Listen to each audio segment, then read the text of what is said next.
Okay. Hey, what up, y'all? This Facts Over Feelings podcast. I'm your host, the Iceman. More bounce to the ounce. And I say what counts. Don't nobody go home till the fat man gets it in. What's happening, chocolate people? I decided to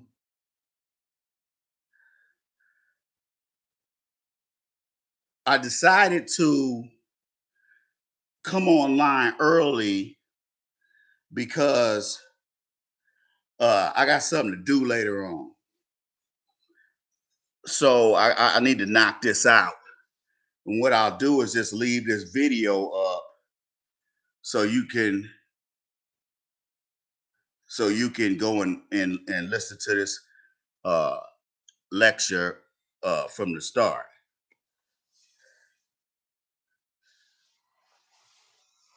Now, I don't know if you guys heard, but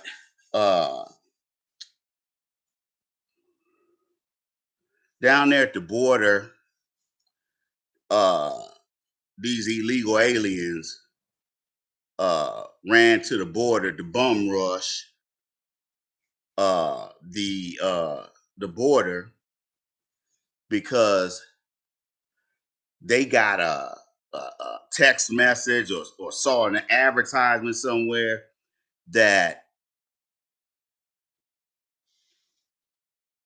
the federal government said go on come up here, we're gonna let you in. So that's why they did that bum rush this weekend. And thank God they closed the border to them instead of acting like complete uh pussies and just letting them through. They actually had a blockade right there, so they can't get past them. And if they try, they can shoot them, because that's different than them saying, "Okay, you can come."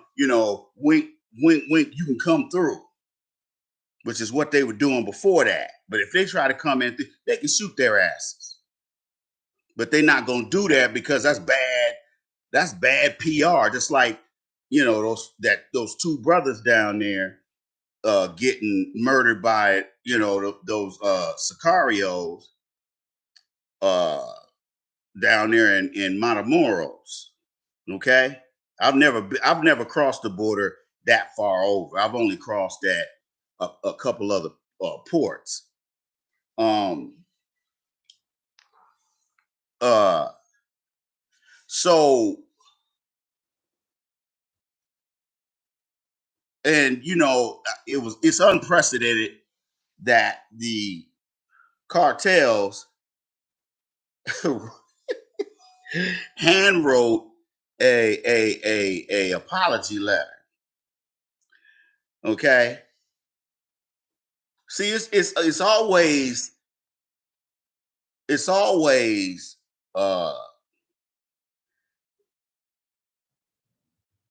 tricky, even though we could pretty much do whatever we want to do to Mexico because they ain't gonna retaliate, which is how they used to do Mexico. Okay.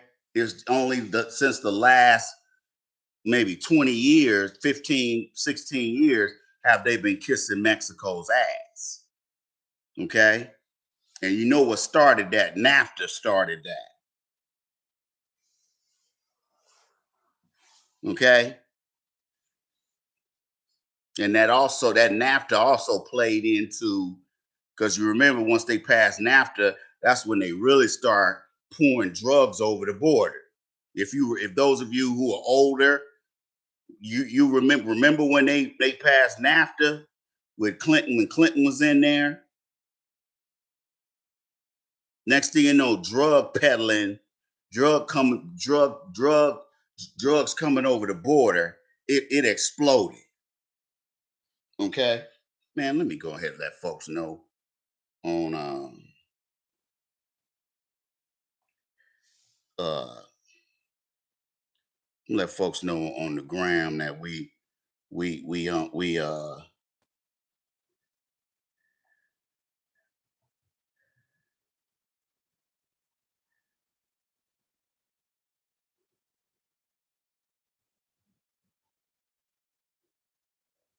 What the hell?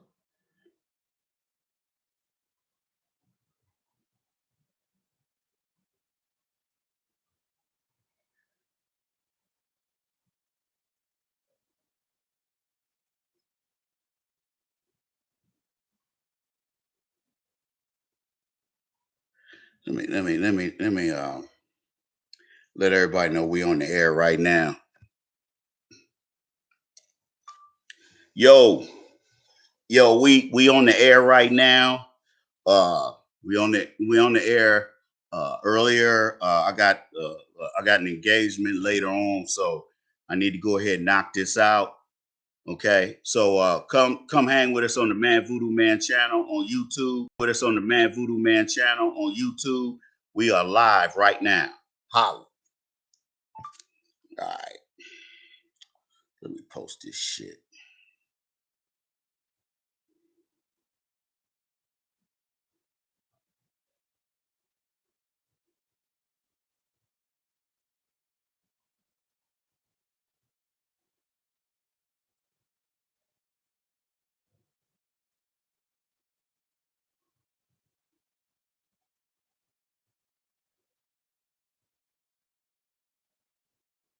Wow.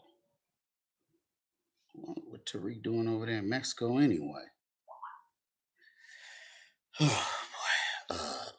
let me post this, y'all. Hold on.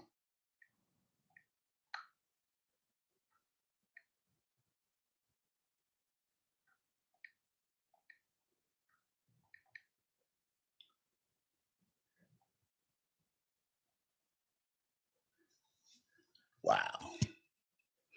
But anyway, what y'all got to understand is that 95% of the people that come over here,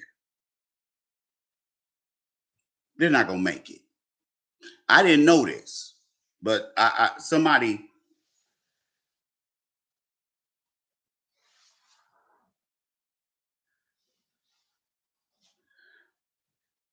uh so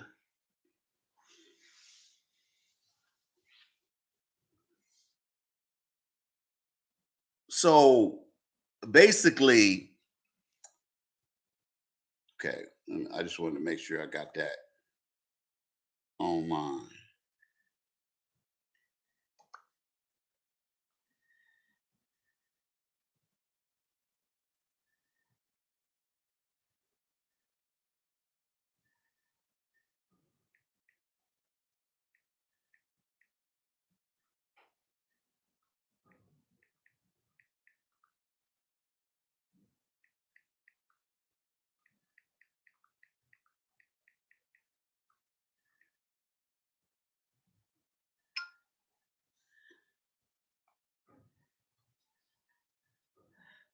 Oh, come on, man. All right. So what I'm trying to say is this. When you go,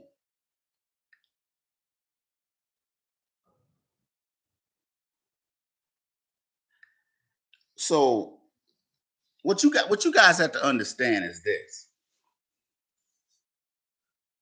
Most of the people that come here, they ain't gonna be successful because most of the people that come over here are not producers. They don't have a producer mentality.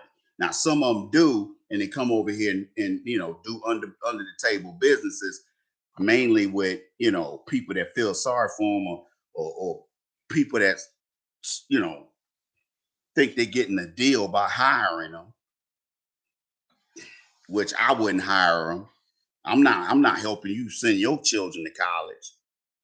I'm gonna find a brother that does it. If I can't find a brother, I'll just deal with a white dude. I definitely ain't dealing with nobody else. I ain't dealing with no Asians, and I ain't dealing with no so-called Hispanics. Okay. Now here's the thing: these people come over here with less than nothing. They have no job skills. They have no high school diploma. Most of them can't read and write. A lot of them for areas to just, like I said, after third grade, you got to pay to go to school in Mexico. They don't give a shit about their people. Now, granted, we get a K through 12 education, but look at the quality. But it's still better than what they get. K through third grade. That's all they get in Mexico. But they come over here, and these white supremacists over here hook their ass up because they want to make sure they don't give us any jobs. Okay? Because let me tell you something. The end result is always don't give black men jobs. Give some black women jobs to throw off the balance of power between black men and black women, but don't give those black men any jobs. Not the young ones and not the old ones, with the exceptions of moist dudes and homosexuals. We'll hire those two guys because we know they're eunuchs. The women ain't gonna be attracted to them because they homos. You see how they work? So when people sit up here and when people sit here and you know we still don't want them over here because if nothing else, they're still sucking up resources. Okay? Did y'all hear yesterday that Eric Adams, the mayor of New York City, talking about he gonna train them?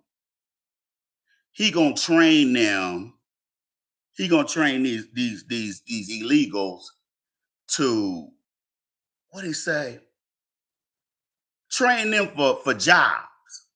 Now you got all them young black men and women who would jump at the chance to go through some kind of vocational training, and yet they ain't spending no money on that. Ladies and gentlemen, I'm gonna say this to you, and I hope this stings.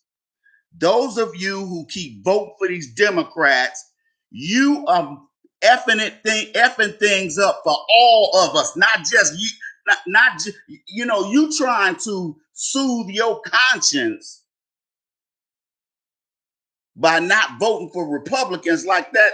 Like that's the only choice you got is to vote for the Republican or vote for the Democrat, but not vote at all. That's why these coons and these mammies and these Sambos and these Democratic shills get mad when we don't vote at all, or we don't vote, for certain candidates. They get mad because a no vote is worse than you vote for the other guy. Okay, you see how that works?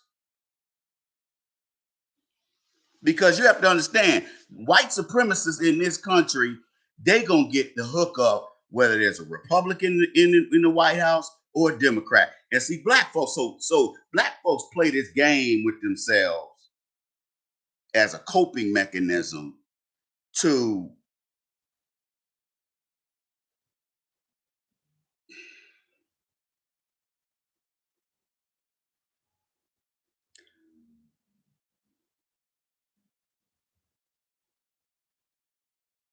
you have to understand something. If you're gonna vote for nothing, that makes you look like a fool. You're not voting for anything if you're just voting for somebody because they got a D behind their name. That's why up here in Minnesota, they the whole legislature's Democrats, and we got and I call him Pillsbury Doughboy, this old fat dude, fat white supremacist.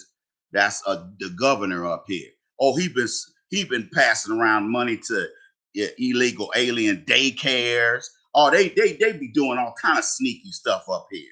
They hurry up and pass letting these illegals get driver's licenses and social security numbers up here. They hurry up and pass letting these illegals get driver's licenses and social security numbers.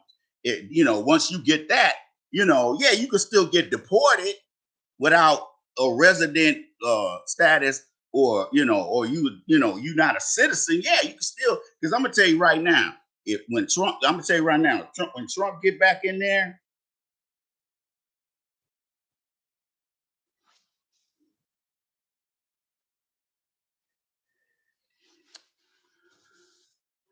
when Trump get back in there in 2024, I'm telling you, the Republicans gonna clean house. They're gonna get all them fools up out of here. Okay? Driver's license or no driver's license. They're gonna get them out of the paint. That's one of the first things he gonna do. We gonna get all. I'm giving ICE way a bigger budget, and we doing a mass hire, and we gonna get as many people through the background check, through the application process as fast as we can. Get them send them to Quantico so they can get trained at the FBI Academy, and then send them down there. Near states that border Mexico. Okay, their asses gonna go. You're gonna see a total sea change. Okay, they trying to hurry up and see. At first, they was talking about we what did they say? They always tell that lie. Oh, we gonna pass legal marijuana. So and then all of those folks that got marijuana related convictions, uh, we gonna vacate. They tell that lie in every state, and yet you know they the first two things they did was abortion, made abortion legal at the state level, and passed that bill. They ain't done shit else. They ain't done shit else. All this stuff they talking about, oh, we gonna legalize weed. They ain't done it yet. Talk, well, we gotta form a committee. They ain't formed no committee for that, giving them wetbacks driver's licenses. They didn't have a huddle for that, did they? No. I don't know when people gonna learn that you show more intelligence and maturity by sitting out elections until they give you what you want than you sitting up there vote blue no matter who. See, I'm gonna tell you right now, a lot of these coons, mammies, sambos, and Democratic shills, they still mad about black men making sure that that Stacey Abrams didn't get in there. Okay, because I'm gonna tell you right what they would have done. They would have turned Georgia into California Southeast. Okay, but putting Kemp back in there, they can't. That was a major L for them.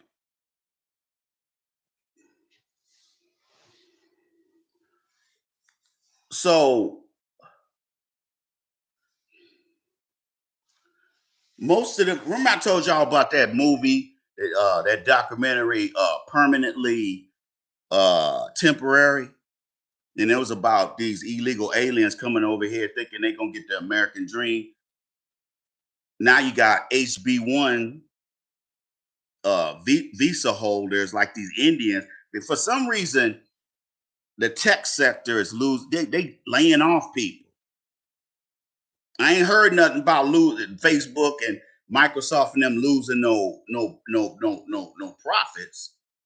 Because let me tell you something, they would say so. What they're doing right now, laying off all these people at Apple and all these companies, the reason why they doing that, it's not because they losing money.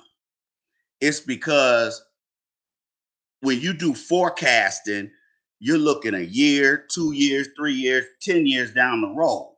So what they're saying, okay, it's getting ready to be lean times. Let's get rid of it. You know, this is after Christmas. You know, this is post Christmas. Let's just get rid of these people. We don't need them anyway. Okay, even though they got enough money to pay, they're like, man, we gonna cut these people loose. Okay, we're gonna cut these people loose. It's not because Amazon is losing money. It's because they're just being lean and mean. Like they always say, lean and mean. Okay? And if you're on the bottom, like some of you are at these companies, you gonna get kicked, you're gonna get the boot. Because you put I keep telling people, if you think you're gonna work 30 years at Amazon and get a gold watch, you are sadly mistaken. I guarantee you won't last 10 years. You won't last 5 years because that work is too violent and it's too labor intensive. You can't work like that the rest of your life. When I see people my age still working them kind of jobs, they look miserable. Why you think it's so easy to go to work and sell drugs at the job? Because people are miserable. They trying to exist. They just trying to get through the day without losing it. So if you got hooked up with drugs, you can make all kind of money at work. Although probably somebody gonna snitch on you and get you fired, even if you ain't selling weed on premises. Because especially if you black, they definitely gonna get rid of your black ass. You digs? Last Crucible, what up? Supreme B, what up?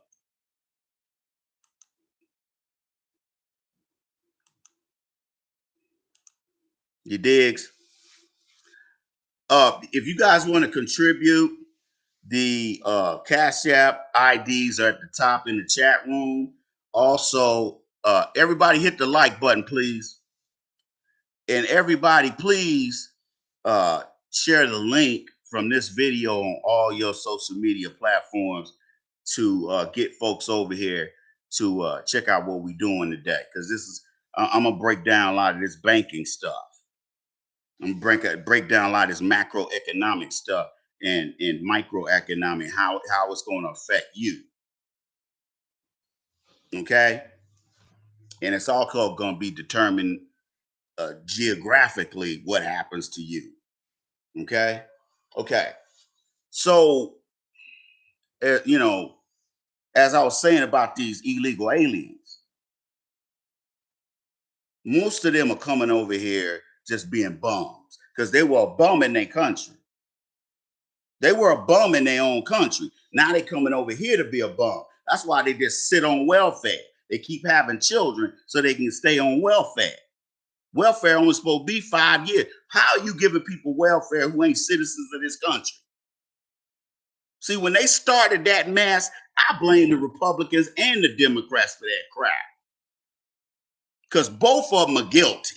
Yeah, the Republicans can ride off on the white horse to a certain degree and blame the Democrats for what's going on at the border. But these people been coming over the border, maybe not in droves like they are now, but they've been coming across the border. And they didn't stop them, especially during the Reagan administration and the Bush administration. It wasn't that many of them coming over here. And back then, the border was open. Technically, you could go back and forth. You didn't need no passport. Or you didn't really even need your driver's license. Because I went over there to party in Mexico a bunch of times, and I seen brothers come back over here and tell the ICE dude, "Hey man, I ain't got my driver's license on me. Because I ain't got no ID on me." They said, "Well, tell me your name," and then they'll go in the computer and find your name. Because your name gonna be in there somewhere. They got access to to all kind of servers, so they can go to your state. Because most of these guys were Californians, so they can go in California's database and say, "Oh yeah, here's Robert Jenkins. Okay, I see you in here. Come on, man." Plus what they used to do is like, They're like, man, I hate to ask you, but man, are you a citizen of the United States? I'm like, yeah, man. And they just be, they would take it as a joke. But see, now Bush done fucked all that up.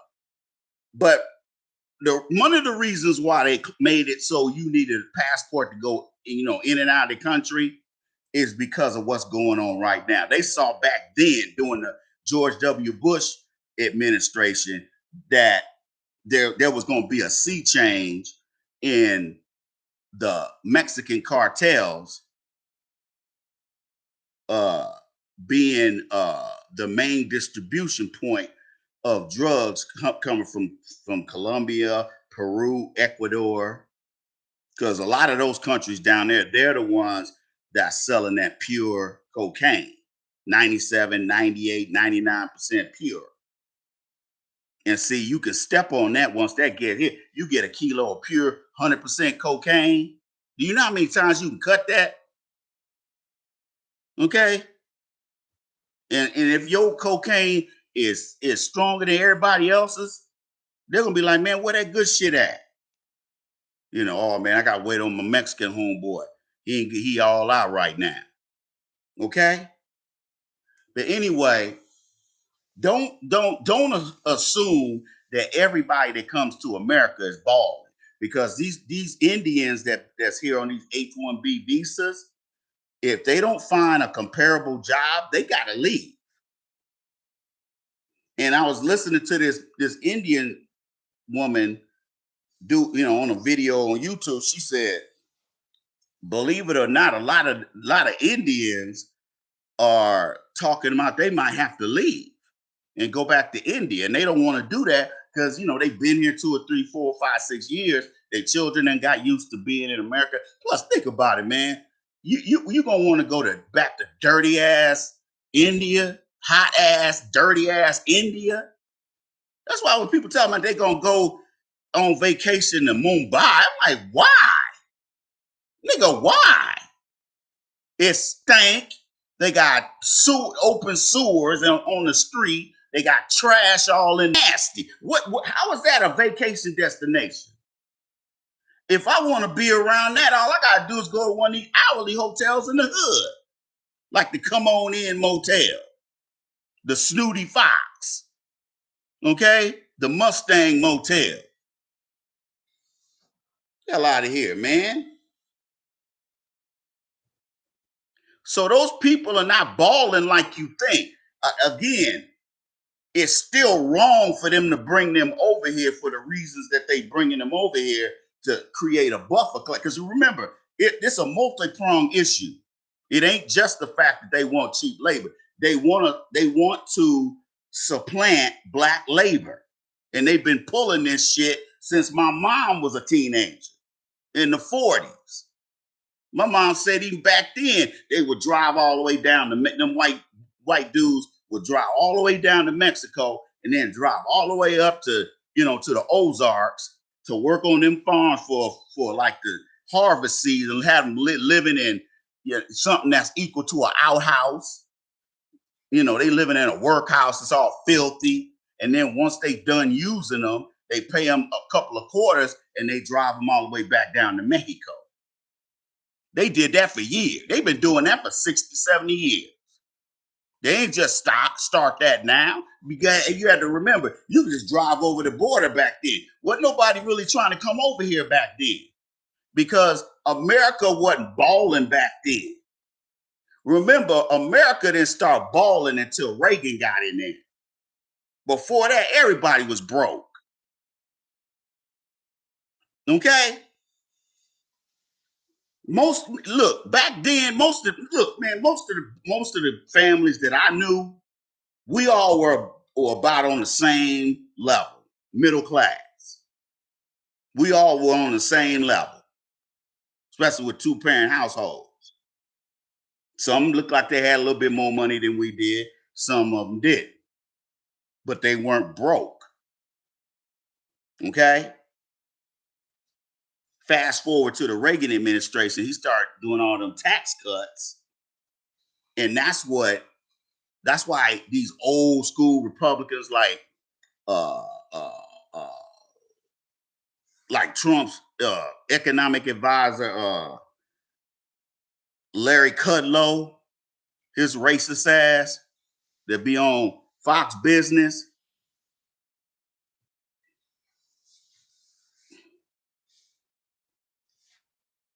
He talks about that stuff. He breaks it down pretty good. He knows his shit when it comes to economics, even though he don't have a master, he don't even have a PhD in economics, but he knows his shit. But see, they'll give a white man a job, let him be in that capacity, even though educationally, academically, he don't have the credentials. But his knowledge, his working knowledge up here, he knows what he's doing. And that, fast forward to this banking situation. Is America on the verge of a, hey guys, let's keep the conversation going. I don't know what you guys do on other people's platforms. I want people to correspond in the chat room so we can keep things fresh. Otherwise, I can just sign off because I got other things to do. I got an engagement later on. I got, I got to get with somebody later on, and I'm like, this is not. I already know this information. You don't. Now, if you want to hear it, fine. But what did I tell y'all? I bet those of you who are just joined, who are new to the Iceman Show, Facts Over Feelings podcast. We do contributions here. Every year for the past, I want to say 5 or 6 years, I've been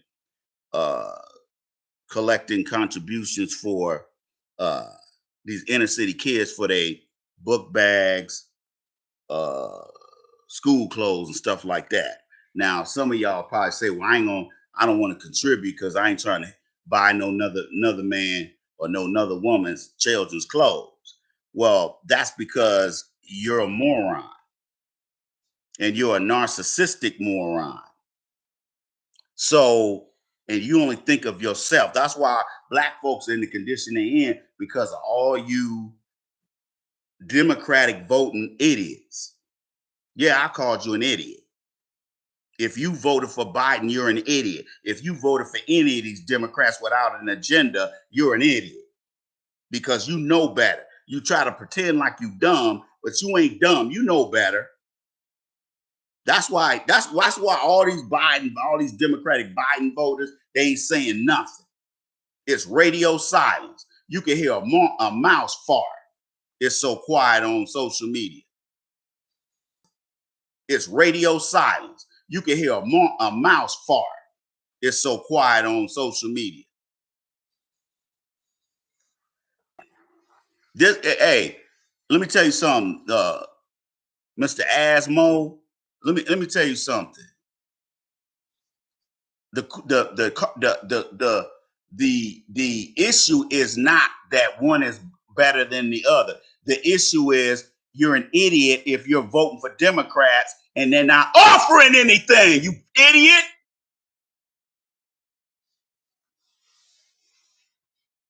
Don't come in my chat room talking that defeatist bullshit.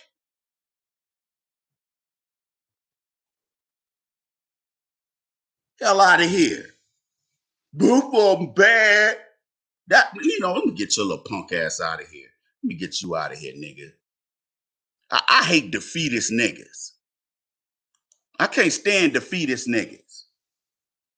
Don't come over here talking that shit. See, that's the nigga that said, well, what's your alternative?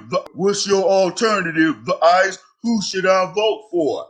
Nobody, if they ain't offering anything. Nobody asks you whether or not either party is bad or both parties is bad. That's not the point.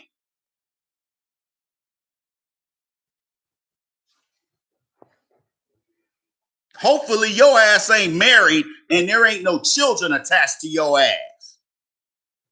Because they are in trouble. If you got children, I feel sorry for them. I feel sorry for your children. because they ain't got a leader in the house before a father.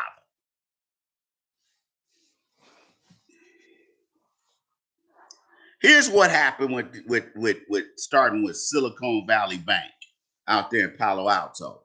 Here's what happened.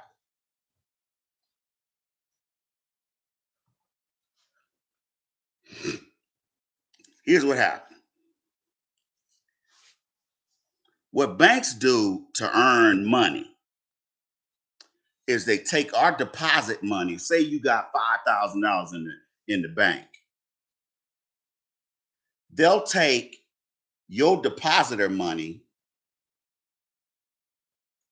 and buy bonds with it. When I mean buying bonds, I'm talking about the bonds, treasury bonds, or municipal bonds, which is connected to cities and counties. Okay? Remember, in your city, if you're in a medium to large city, when they say, okay, our city is we got a large population of people, we're gonna have to widen the freeways. Our freeways are 3 lanes. We need to have 6 lanes on both sides. And next thing you know, for the next 2 or 3 years, the free, you gotta be in 1 lane traffic on each side because these morons are milking the money from the state and the federal government, acting like they can't hurry up and build this shit so they can, so folks can get to work on time. Let me tell you something. It don't take concrete that long to dry, people. You can lay a road from a brand new highway, maybe a quarter of a mile or half a mile. You can finish that in a month, less than a month. But you notice they'll be out here working on a freeway for 10 years. And all they doing is hooking up their buddies with these construction companies. Now they'll let them illegal aliens work in the construction, doing roofing and doing, building houses. But those jobs that really pay, them construction jobs that really pay, like when they built, US Bank Stadium, when you went over there, all you see was white dudes and brothers. You didn't see no illegals over there. Those guys are getting $40 an hour. Okay? You didn't see that mess over there.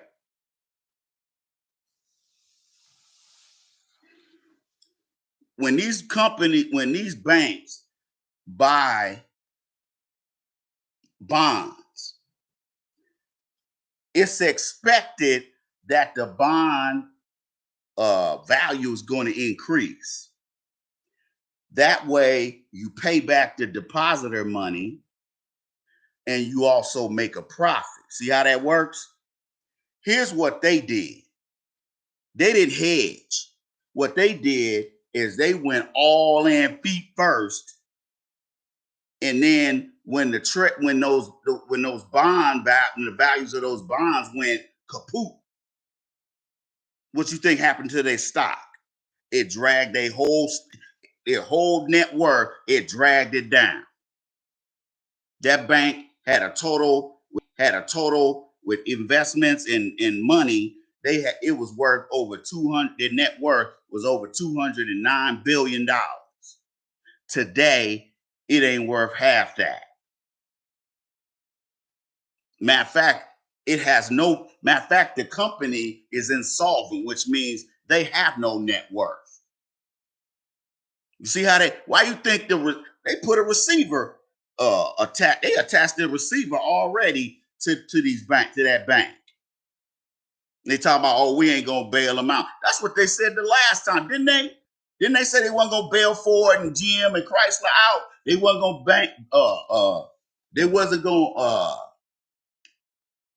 they wasn't gonna bail AIG out, and they did. Come on, man. You can't listen to nothing these people say. Because what's his name? Biden said that they wasn't gonna let Ukraine used no F-16s. Now they got 2 Ukrainian pilots over here learning to fly F-16. You can't listen to nothing. You can't believe nothing they say. They lie out of both sides of their mouth. Okay? They lie out of both sides of their damn mouth. Just like they're trying to act like, Ukraine is over there kicking butt because they don't want Americans looking at all these billions of dollars they sending over there to Ukraine without any accountability. Okay? I saw something on Vice News. They up here talking about there's missing money. Remember that Zelensky got rid of some dude in his cabinet because of that. That dude was stealing. I mean, they didn't come around and say it, but he fired him because they said he was of financial malfeasance. What is that? What does that mean in plain English? Somebody was skimming off the top. Okay? With all the money they done sent over there, Ukraine shouldn't need nothing else from us. If they want somebody to go risk their life for their sorry asses, then what you need to do is do like everybody else and take that money we gave you already and take your monkey ass over there to defense contractors all over the world and buy you some damn weapons. They're trying to act like Ukraine is dirt poor. Ukraine ain't no dirt poor country. There isn't not one European country with maybe Moldova. There's a couple of countries that ain't got no money, but most European countries got money, way more than some of these African countries do, and some of these Latin American countries. So they got a problem with corruption. So when the value of those bonds went down, that dragged the whole bank with it.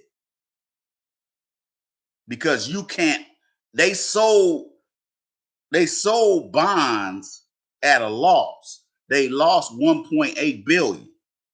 They spent 41 billion on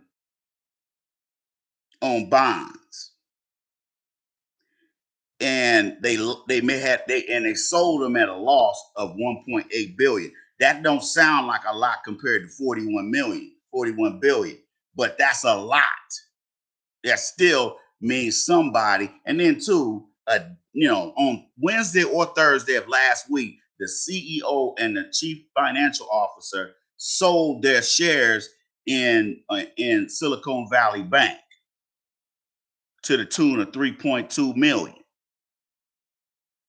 Okay, that's insider trading. FBI is going to investigate and possibly file charges. They ain't gonna do shit. Because that's what a lot of these executives did during the last financial crisis. Remember, I keep telling y'all every year. What did I tell y'all last year?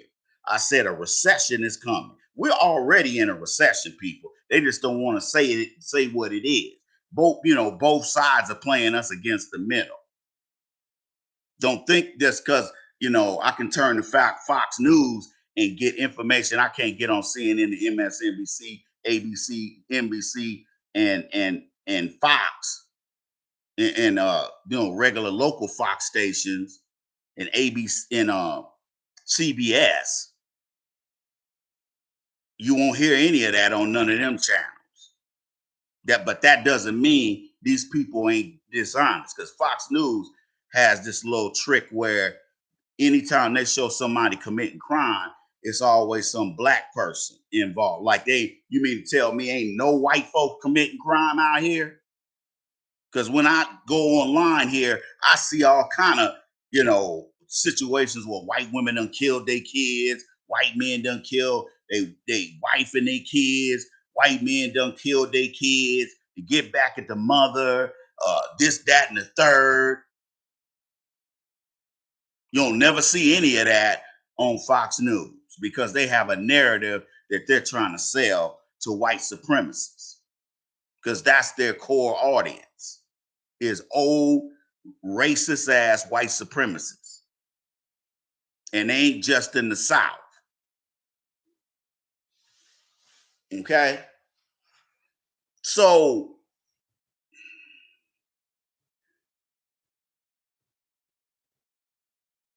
now the FDIC, the Federal Insurance Depositor Corporation, FDIC.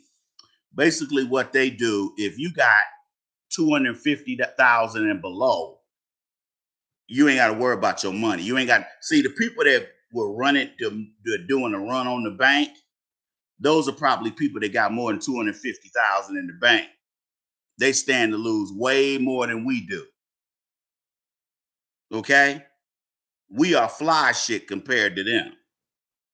Think about the family that's got $700,000 in their bank. Okay, let me and see. I had to dig to find an article that explained what happens to your money if you have more than 250K in the bank. Let me read that to y'all. Y'all check this out.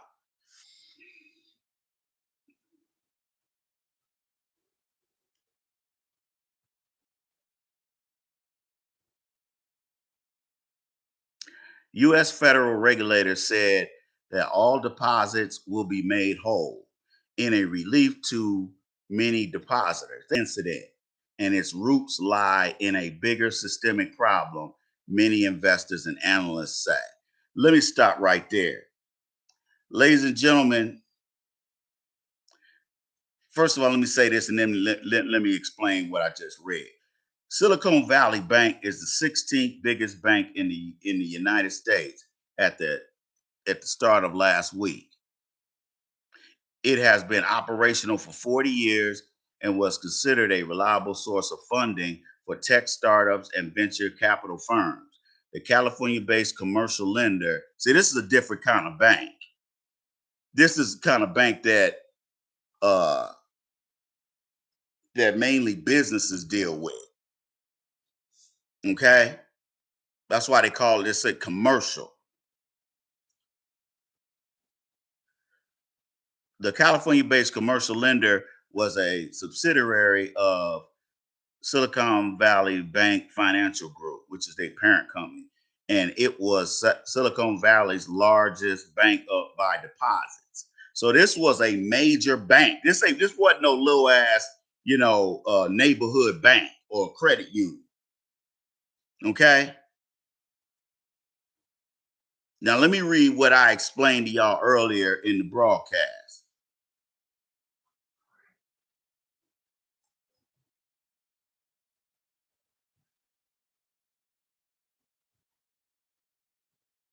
Okay, let me read this. I, I understand it, but it's hard for me to explain it verbally. Let me read it to you. Silicon Valley Bank's financial group holdings assets such as U.S. Treasuries and government-backed mortgage securities viewed as safe. Okay, remember that's what happened the last time. They were buying batch loans that had subprime loans. You know how how rip-off artists will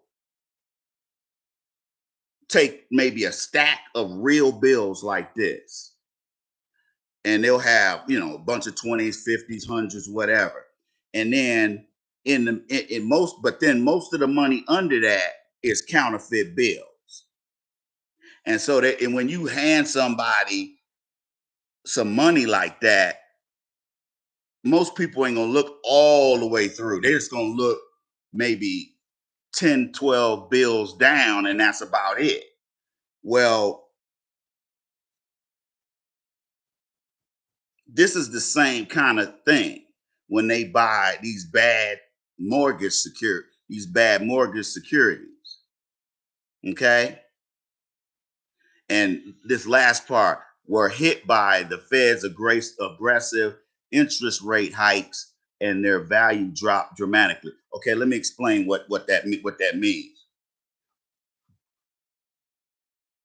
When the Federal Reserve, we're already in an inflationary, recessive uh, economic position, and then you turn around and have a bank like this bank flying by the seat of their pants, buying not necessarily bad bonds, but because, or treasury bonds, but the because the interest rate's so high, and there's that threat of the Federal Reserve raising rates even more. What happens is that the value of the bonds that they invested in does a nosedive. So when people say, you know, well, what does that have to do with the money I got in the bank? It has everything to do with it. Because here's the thing.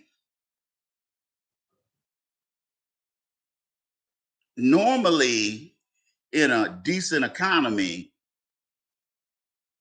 treasury notes and stuff like mortgage backed securities, that means the bank is invested in a whole bunch of mortgages.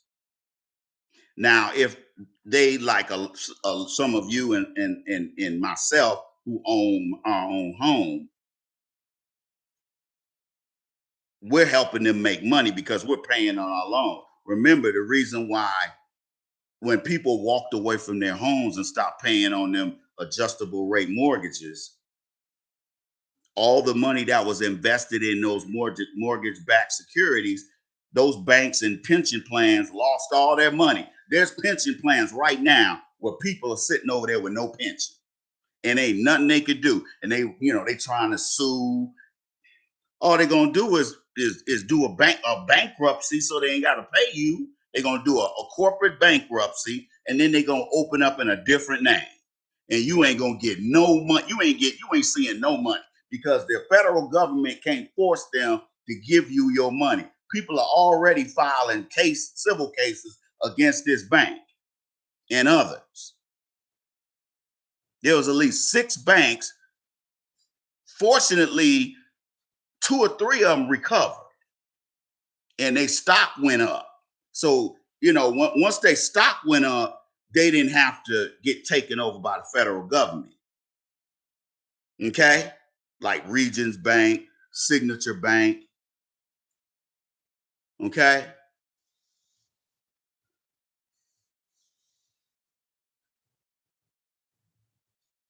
So,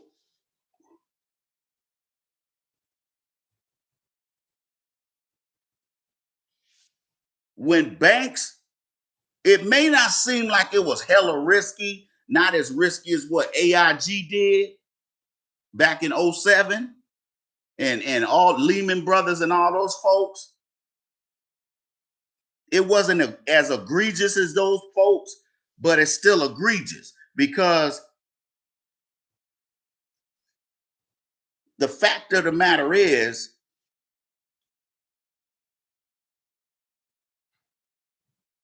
the bank was still taking risks, and it wasn't with their money, it was with our money and businesses. Now, see, the reason why we had that dust up in '07 is because of Clinton. Remember that. I keep telling y'all that. Clinton sneakily repealed Glass-Steagall, which said you keep investment banks separate, you keep insurance separate, and you keep depositor money separate. Okay? They can't be under the same corporate roof. This has to be an offshoot, and this has to be an offshoot. Because if these two things go the way of the toilet, what's going to happen to the value of the stock of the whole bank, that stock's gonna plummet. See how that works? The stock is gonna plummet. And once the stock plummets and it doesn't recover like Silicon Valley Bank, see what messes Silicon Valley Bank is people start taking their money out. See, you got to understand, Wall Street and our economy is not backed by the gold standard. So our naturally our economy is volatile. Okay, that doesn't mean that the macroeconomic health of the whole country is going to affect every region of the country. Let me give you an example. Here in Minnesota, this economy has been strong even through that '07 deal. You know why? Because these white folks up here, like they a lot like their European cousins. They frugal up here, and you don't see too many businesses up here taking bad risks like that, like they do maybe in California or Phoenix or Atlanta or somewhere else. So the economy here is always healthy, even when the rest of the country is going through hell economically. Y'all understand where I'm going with this? You ain't got to have taken an economics class to get this stuff. See, this is why when I see, this is how I look at news. I know all of them are lying. All news. See, this is why when I see, this is how I look at news. I know all of them are lying. All news, there ain't no such thing as news anymore. It's just propaganda. Fox got their propaganda, just like CNN, MSNBC got their propaganda. The question is, can you find any truth in that propaganda? And you can. Okay? Because like I said, the propaganda that Fox News is trying to purport is that white folks don't commit crime, just these niggers. Look at these niggers. Look what they doing. And all that does, and that's not the and CBS, ABC, and NBC does the same shit. Okay? They do the same shit. They do the same shit. Okay? Withholding information or trying to put info like the other day, a local station here said, CBS affiliate, they said, when they talked about this story, they said black women have the highest incidence of death while they're in complications when they're carrying a baby. But then when they finally had played the article or had this segment, they were only talking to Somalian women. None of the women were black women, American black women, which is who they are talking to in the research. They're talking to black FBA black women, not these Somalians. I don't consider them black women. And they'll tell you they ain't black until one of these white folks lay hands on them. Then all of a sudden they black. Okay, they standing out in the street talking about where's the black community. Okay, some of them are cool though, but some of them they stay on that Akata shit. Okay, because remember the white supremacists from this country go to when these folks come over here, they tell them, "Oh, black people are lazy. That's why we bringing you over here." Because black people don't want to work when what they're doing is bringing them over here to create a buffer class between the white supremacy people and us.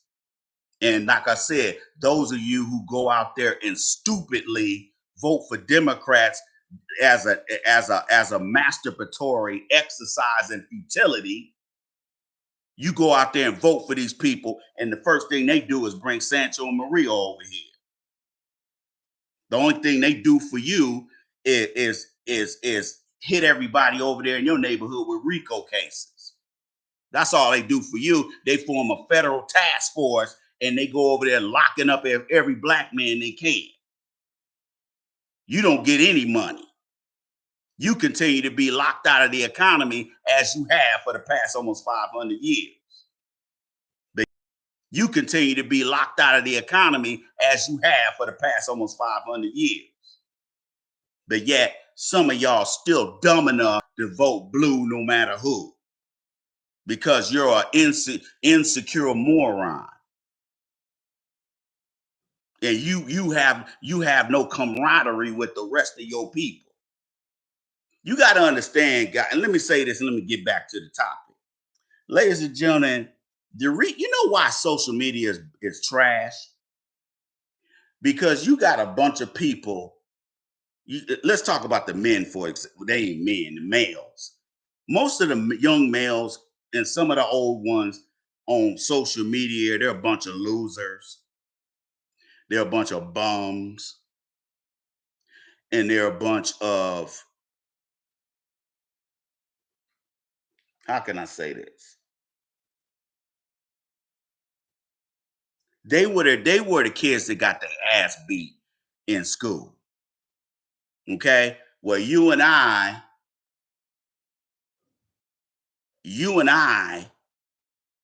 may have been semi-popular or popular. They were the kid that got their ass whooped.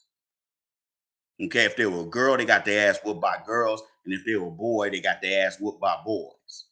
Now that they're adult, and maybe life is a little bit better for them as an adult. Now they want to get back at people like me and you, who weren't the guy that got the guy or the gal that got their ass whooped in school. And this is why this kind of conversation doesn't resonate with these niggas, because, hey, what's up, Mr. Banks? The reason why this doesn't resonate with a lot of these simps and tricks, these beta males that's on social media, is because these guys think they some other type of nigga. Okay? These guys think that because they got low, they hang around nothing but Asian dudes or white dudes. They like, I don't need to hang around my own people. And they hate their own kind. So they're the ones that's trying to date Asian chicks and all this kind of stuff. And we all know most Asian chicks are not attractive. I'm not saying that to be me, I'm just telling the truth. You digs? So unfriend this dude.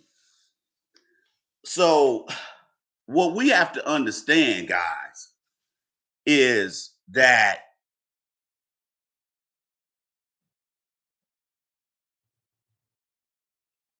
you can't fake your way out of this. The reason why so many people lost everything during that downturn, economic downturn in 07, you know why a lot of black folks lost? Black folks lost over 1.3 trillion in assets during that period. Did y'all know that? Black folks were hit the hardest by that downturn in 07, 08, 09, and in 2010. Because some black folks lost their houses and other stuff and they never recovered. They're still ass out. They're still in the doghouse financially because of they're still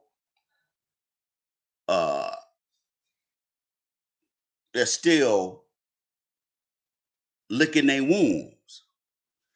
And that was like the Minnesota Senate just passes free lunch. They want to give free lunch to anybody, even if they don't go to school. See, you know why? Who they doing that for?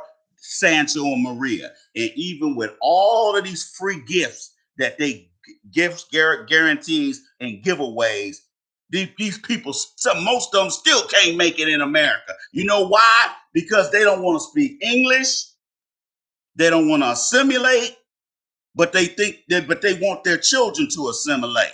And the problem is, if you go to college, I've been saying this ever since I graduated from that last master's program. You can't, it takes at least two to three generations before the children are fully assimilated into American society. This is why they giving them gifts, giveaways, and guarantees, because they know they need the help. They know these people are trifling as hell in their own countries. And they bring their triflingness over here. But they get a battery in their back from the federal and state governments. And that's why when they come around us, they thumbing their noses up at us. Okay? Like I give you, like, remember when they shot up that they killed them 10 innocent black people in Buffalo, New York, that white supremacist?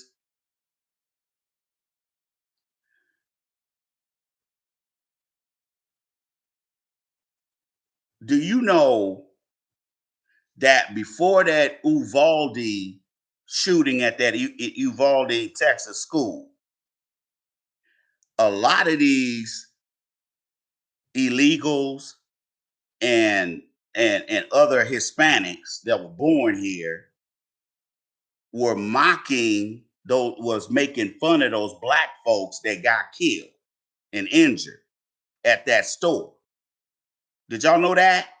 I didn't find this out until I went on Twitter and Jason Black had posted it. Okay?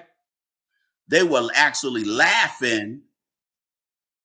They were actually laughing at black folks until that popped off down there in Texas.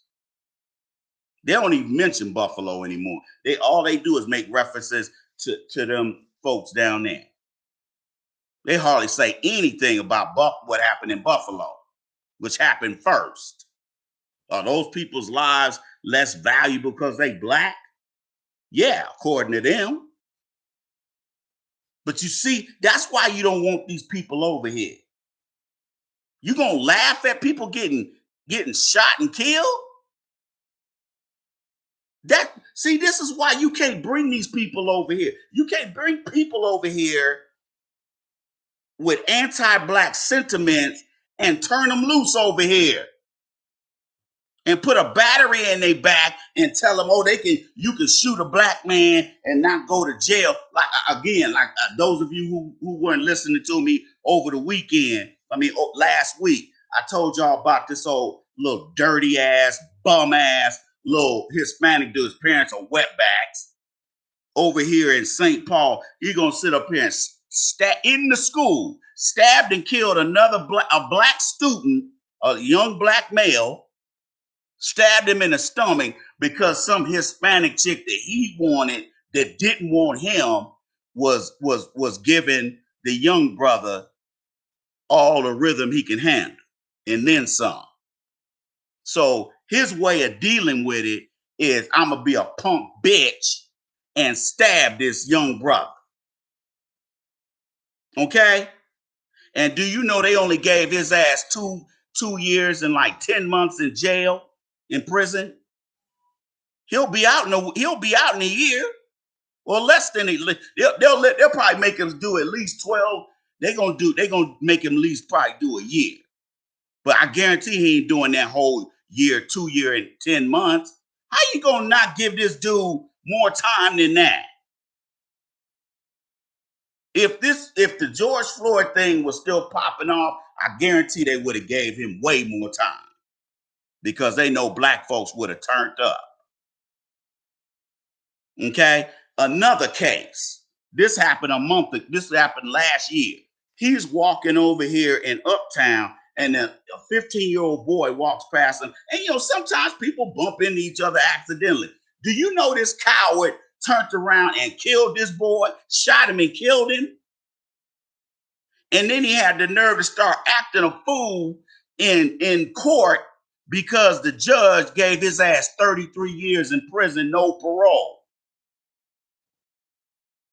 And the judge said the reason why I'm doing it is because how egregious and evil your actions were. The judge actually castigated his ass, and he got up acting all stupid, and the deputies had to restrain him and all this because he thought he was gonna go home after killing a black man. He thought he was gonna go home. He acted like he was surprised. He acted like he was surprised he was going to prison because his lawyer said something like, was like, well, can you give him 10, give him 6 years, 7 years? They tried to get him, tried to give him, a softball sentence. And that white female lawyer, like white female judge, no, it was a white dude.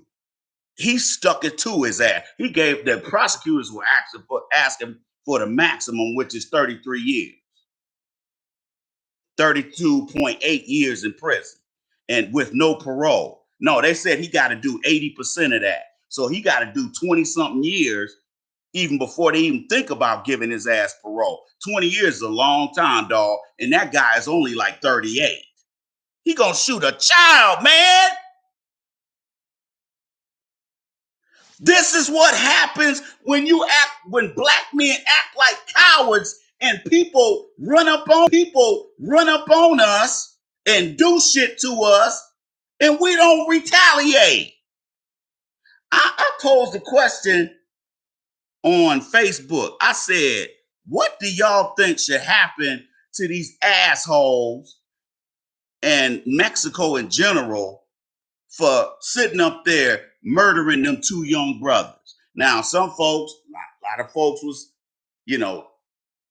of folks was, was feeling a certain type of way. Why is this sister with 5 kids going down there to Mexico to get a damn tummy tuck? A lot of black women are doing this shit. And the only reason why they would know, she was going down there she had got a tummy tuck before. This time she was coming down there to get a BBL. And you know what a BBL is. Just so she can be on Instagram and Twitter with her ass poked out. Clout chasing. And her ghetto behind got 2 guys killed. These guys one guy was married and had children. The other guy, I think he had children. I don't know if he was married. They didn't say. But one guy had a wife and children. Now, I don't know why they were going over there with her. Now, I can understand 1 or 2 people going over there as support, making sure she good. But still, you weren't going over there to get heart medication. You weren't going over there to get Viagra. You ain't going over there to get insulin. You were going over there to get a cosmetic procedure done that you don't have to get. Okay, I wouldn't let no Mexican doctor operate on me anyway. I wouldn't let nobody in Latin America operate on me, let alone them Mexicans. Because I've seen they plastic surgery, just messing up, dating they women over there. A couple of them had boob jobs that looked like I did it. Big old huge scars under here. That's what happens when you pay $2,500 for fake titties.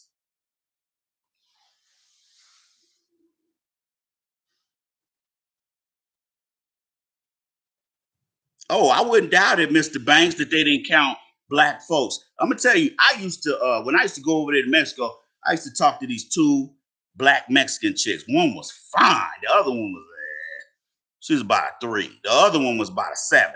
She was actually fine. She was very good looking. Okay, she had long ass hair. She was about my complexion. I used to talk to them. They could speak a little English. So they say, yeah, they treat us bad over here. See, that's Latin America's kept secret that they abuse black Latinos. Okay, but the reason why I don't cry, I can't shed no tears for them is because they'll come over here and be trying to pull the same shit that they Caucasian counterparts be trying to pull over here. Or I can come over there and, jump the fence and be on somebody else's team. And then when they come over here and people see that dark skin, these crackers over here gonna treat your ass the same way they treat us. You digs?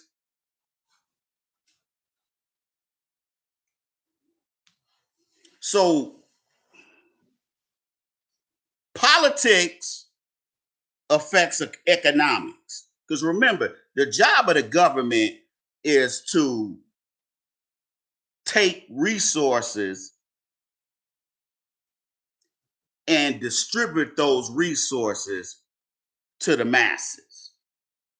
And depending on what team you on racially, your interests are going to be, secure. That's why no matter who's in the White House, whether it's a Republican or a Democrat, white folks ain't losing nothing. Now, here's the thing. The reason why you got all these white folks acting a fool on these flights, getting on planes, acting a fool, beating up people, trying to jump out the plane.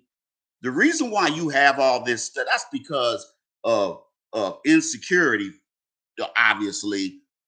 But that insecurity, white folks don't feel safe anymore like they used to. See, it used to be a guarantee 20 years ago. If you were white, you didn't have nothing to worry about. Now, if you make less than you make less than 100,000 a year, you in the same boat with the niggers. According to them, they ain't gonna tell them that. Oh, of course they ain't gonna tell them. They in the same boat we in. Okay? They're in the same boat. They ain't gonna admit it because they're still gonna say, well, I still got, $1 million worth of whiteness with this skin. Technically, that's true. But some white folks are so stupid. It says Facebook to lay off 10,000 workers. See what I'm saying? Facebook ain't losing no money. Not the kind of, let me tell you something. When companies lay off, I'm gonna say this again. When companies lay off people, it is not necessarily that they're going under. Sometimes they cut jobs to stave off their bonuses being taken or some of that being eaten into. Okay? It's not that the company's losing money. It's that maybe the profits ain't as big right now because this is, right after Christmas. Remember, the economy normally doesn't recover until close to May. That's why most people they hella broke and frustrated from January to April to May, because a lot of these people, if it wasn't for that $3,000 or that $2,500 that's coming back on tax return, if they didn't get that money, they wouldn't be able to make it the rest of the year. Okay, so just like I said about this Silicon Valley Bank.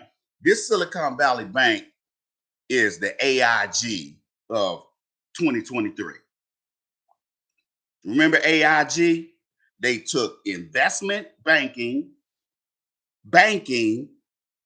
and insurance they had it under the same corporation. And Glass-Steagall Act of 1932 said that companies had to break that up. They could still technically own this insurance division, but the paperwork got to be redone. The corporate lawyers got to get together and make it a subsidiary, a wholly owned subsidiary, but a subsidiary nonetheless. So they still own that division, but it's separate. And they're not commingling funds like they would with which is what AIG and other banks did in 2007. See, I'm putting you up on game, people. So don't be surprised if you get laid off. If you work for one of these big companies like Amazon or Meta or some of these other, don't be surprised if you get laid off, especially if you're at the bottom, if you're at the entry level. Okay? You might have your foot on a banana. You might have one foot out the door and the other foot on a banana peel, uh, based on what some of these companies are out here doing. Remember, the economy, this is called a regional economy. And what I mean by regional economy, I'm talking about both the Dakotas, Minnesota, Wisconsin, and Iowa to the south of us. Okay? This is how they count this region. And if you notice, you don't hear about a whole bunch of financial shit popping off with, people stealing and acting a fool in the state of Iowa, the Dakotas, Minnesota, or Wisconsin, do you?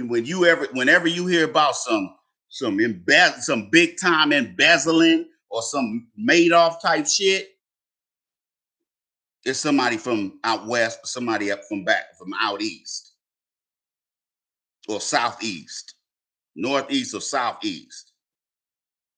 Very seldom do you see that up here.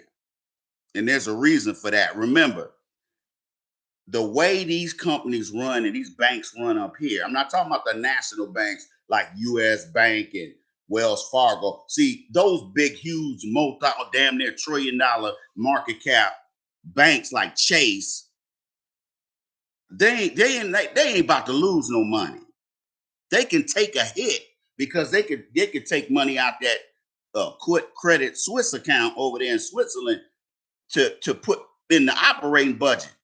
They ain't got to go to B of A and ask for a loan, a bridge loan, or some other kind of commercial loan. They ain't got to do that. But a little ass bank like Silicon Valley Bank, they were taking big boy risks with toddler draws. Y'all see where I'm going with this?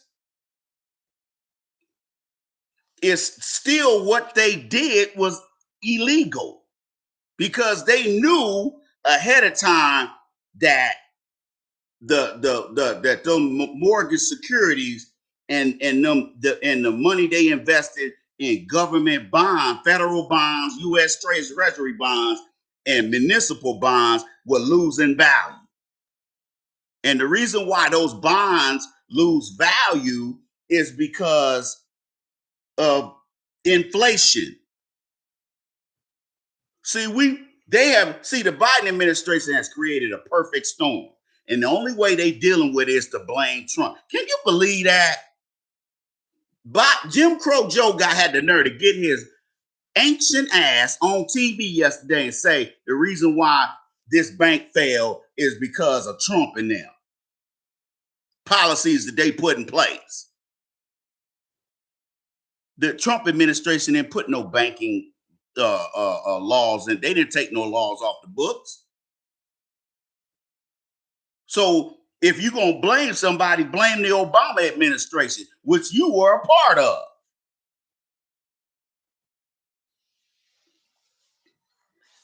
Okay? Ain't taking any kind of accountability.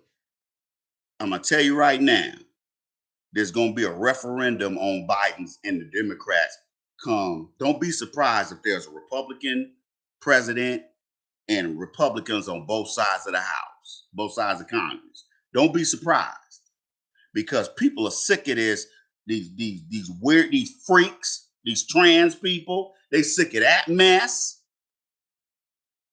A lot of people get sick of that.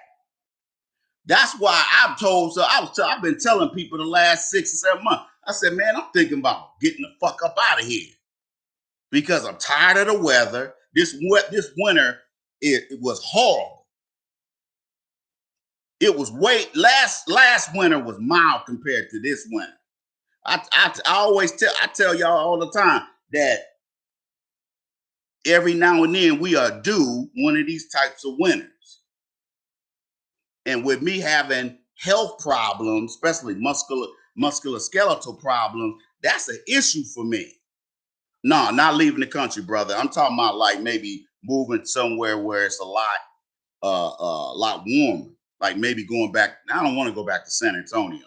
I can't go back to Stank Antonio because there's too many drug addicts down. There's too,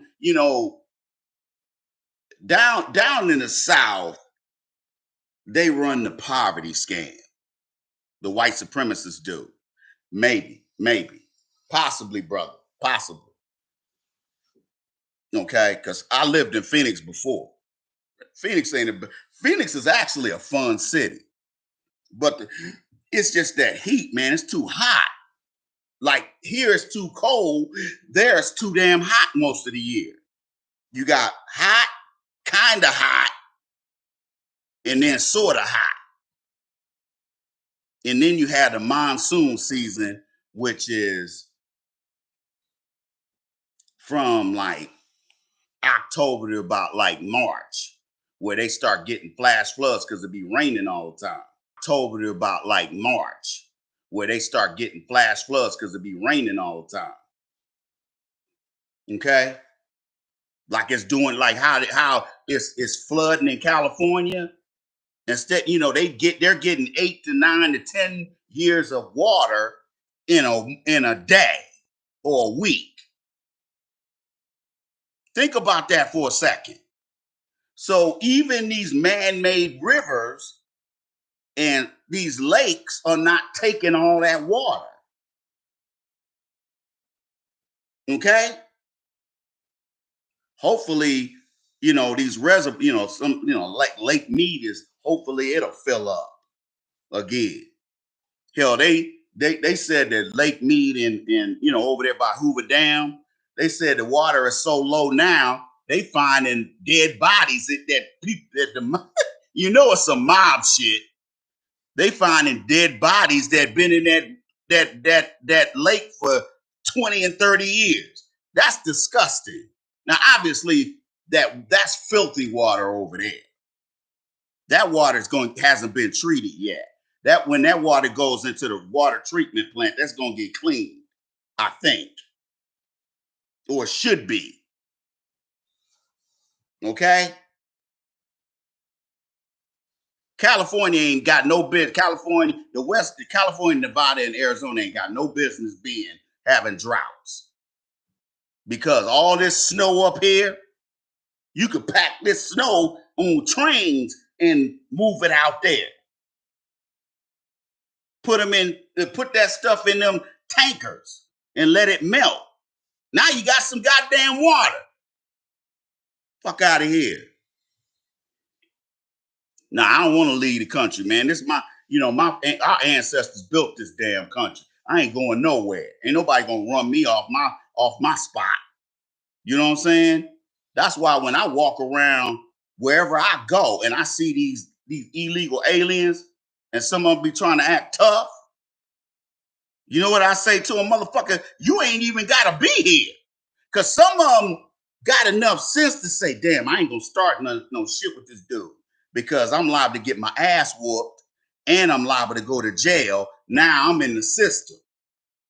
So when they start kicking people out of here, I'm gonna be the first on the list because I got a record. So some of them will bow down because, even with a bunch of their friends around, they'll bow down because they don't want no problems. Even with Biden in there, the same rules apply. If you commit a crime, even getting drunk driving, they sending your ass out of here. They're gonna deport your ass. So that means they're gonna lose their job. They woman and their children gonna lose their place to stay. They're gonna have to go live with somebody in somebody else's, some other illegal immigrants' dirty ass house, dirty ass, germy ass house, stanky ass house. There'll be 10 people in a 2-bedroom apartment. Okay? And some of them people still living like that, and they've been in this country 30, 40, 50 years. Still living like that. That means you sorry. That means to your core, you a sorry motherfucker. You understand me? You sorry. You fled your country to come over here, and the only reason why you coming here is because you know white supremacy awaits you. You can tap into that and get put on. Meanwhile, they making sure black folks' economic progress regresses.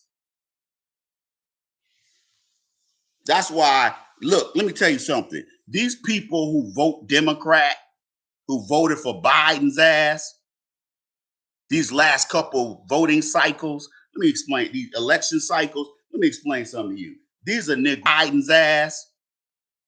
These last couple voting cycles, let me explain these election cycles. Let me explain something to you. These are Negroes though, that when we say black first, and you know I love black people and stuff like that. These are the niggas that hate black people.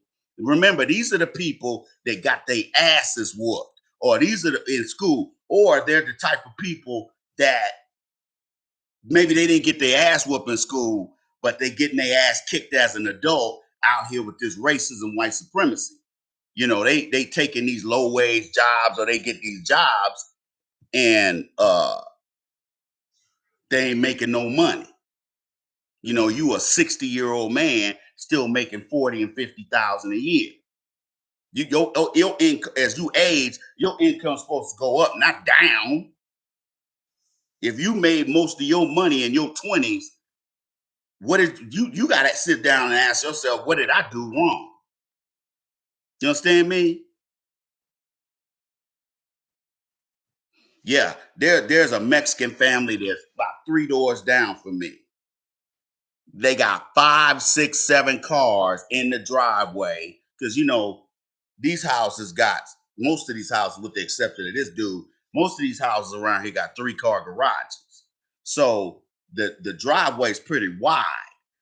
They got about 4 or 5 cars in the driveway, and they got a little tired ass little boat in the driveway. Just this ghetto. Okay, I ain't said a word to them since I've been here. Okay, I knew they were gonna be the problem. Okay, they look like they first generation American born Hispanics, so their parents are probably wetbacks. Okay, just got cars all over. Their house is the only one, with the exception of this one brother that live across from me. But he said he's keeping somebody's car. And then there's an Indian dude that live at the end of the street. They got he got a Corolla or something over there that ain't running, sitting in his driveway. But they only got one car sitting there. It ain't 5. Because you know some of them cars ain't running. Okay? And they might run. But why are they sitting there like that? I mean, I'm glad they ain't putting their cars on the street, but because there really ain't no room for them to put those cars on the street. But still, it just looks ghetto. And they're the only ones that do that. The rest of us got we got our cars in the garage because it's safer. It's safe for so your car won't get stolen, or your car or get broken into, and it's safe for you because you're going into your car from inside your house, and when you pull out, you in your car already. Okay. Now remember, these drug addicts, these heroin addicts, these oxy heads. Remember, these people are mostly Caucasian. They all over the country, but they mainly on the West Coast, the Southwest, like from Arizona to Texas, because it's warm. You got some up here, but they don't want to go to the East Coast because they know it's overpopulated. So what they'll do, they'll take their ass down there to Atlanta. See, they ain't gonna go down to Miami because that's Cuban land. Okay? Them Cubans ain't really gonna fuck with them like that. Now you got them running up here to Canada. They said people are getting stuck in the snow going trying to run over here to Canada. And now Canada's kicking their ass out. So now they coming back here. 80 to 90% of the people that break into this country as a criminal, they end up leaving because they can't find anything. And some cause you got to understand, I was listening to this Hispanic dude talk. It was translating for him. And he said, when I came to America, I expected more. See, they done sold this pie in the sky dream to them. See, we already know what the deal is. We know America ain't shit. Okay, we already know because we done been dealing with these white supremacists for almost 500 years. So we know they get down, but they go down there and tell them, oh, well, those niggers don't want to work. They lazy. Y'all come on up here and y'all can get your swerve on. So they go down there and lie to these people. And when they come over here and they on welfare and they want more than that, you got to understand 99% of them, all they want to do is lay on their ass and screw and maybe do some house cleaning or work on some cars or something. They really don't, and then drink beer. They don't want to do nothing. Most of them are here. That's why a lot of them end up in gang. The younger ones end up in gangs and stuff because they ain't making no money. But if they sell them things, they can make money. You see what I'm saying? That's why Trump was like, this is, bringing these people over here is problematic. We ain't got nothing for them over here. You and I can sit here and tell them how hard it is to be in America. But they ain't gonna talk to us because they think they better than us. They got this false sense of security and this false sense of superiority, and it fades after a while when you can't pay. When you laying on somebody's floor, your whole family's laying over there at your cousin's house sleeping on the floor, and you getting tired of laying on that hard, cold ass carpet, and when that happens, that wants more out of life than just cleaning a hotel, they're gonna get frustrated. And they're gonna be like, they sold us a bill of goods. And just like my man on the African diaspora channel, the brother from Houston, I think his name is Philip. Good brother. I've been listening. I've been checking him out for years. He's always uh, uh, giving out good information. Love that brother.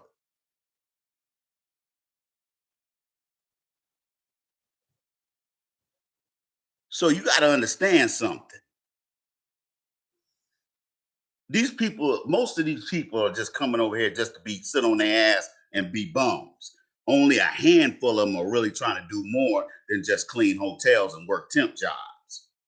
Because you have to understand, I'm not talking about roofing and working construction, building these houses. I ain't talking about them dudes because they making decent money. I'm talking about the people who ain't working in construction. Those folks are starving. Look, we born here and can't barely afford to live here. I had to cut back on some stuff because of them raising prices on hotels and stuff like that. Man, before the pandemic, only every now and then did I have to pay over $95 or $100 a night to stay at one of these chain hotels that I got one of them, rewards cards with. Okay? Maybe I paid 95 with tax. Now we talking 120, 130, 150, especially going into the summer. Because I had to book a hotel for something, later on in the summer. I just said, let me get it out the way now. And I looked at them prices. I was like, look at this shit. The cheapest one I found was 123 a night. For what? And then on top of that, they got the nerve to be cutting back on the amenities.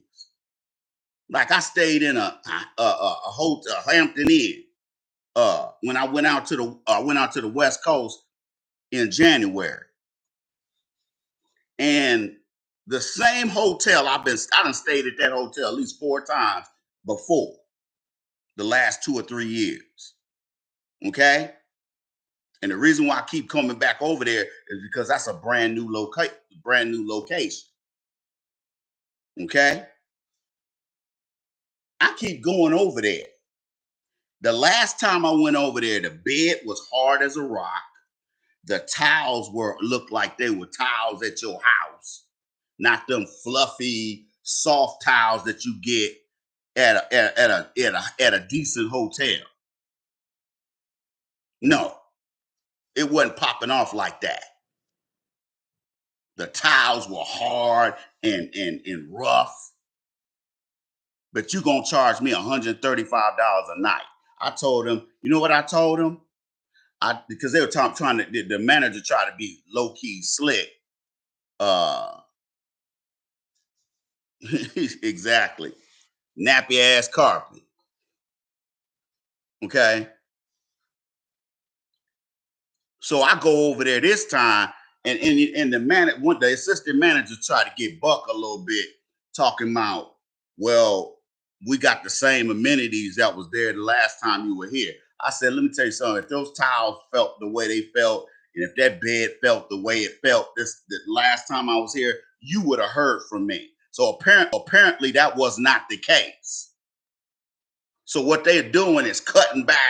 They're sitting up here cutting back on the amenities, putting cheap shit in the room, half-ass cleaning the room, and they sitting up here allowing dogs and shit in the damn rooms at all these hotels. And you come in there and the floor ain't clean. You don't even want to walk around without your shoes or socks on. But they're gonna charge you $150 a night. Fuck out of here. I was like, you just lost a customer. I guess you can afford to lose a customer, huh? Because you ain't never getting no more of my money. I told him straight out, I stay at the Microtel. I don't have to stay at no Hampton or no Hilton. Because if I'm not gonna get get my money's worth, because usually I stay at Embassy Suites if I get a good price. And I stay at and during the pandemic, they had the nerve to charge the same amount of money, but they weren't giving you that omelet breakfast and them pancakes and them waffles. Okay, you paying for it anyway, but you know what they gave me? A bag with a boiled egg, an orange, some old cheap ass Danish that was pre-made, and a banana. So that's what I'm paying. My money's paying for, but you charging me the same price. A lot of these corporations don't deserve any money from us, and a lot of them done got bailed out, like the banks and the airline. Everybody got PPP money. That's bailout money because they didn't need it. I could tell you, if you tell me, if you pick an airline, give me a couple of minutes, I'll find out how much money they got from the government. Okay, and when people like uh, uh, uh, Jeff Bezos and Elon Musk, when they get ready to do business, instead of using their money, the federal government will give them billions of dollars to kind of like a de facto investment in their company. But you go over to the same bank and they tell you, hey nigga, we ain't got nothing for you. We're not gonna loan you no money for no carpet cleaning business.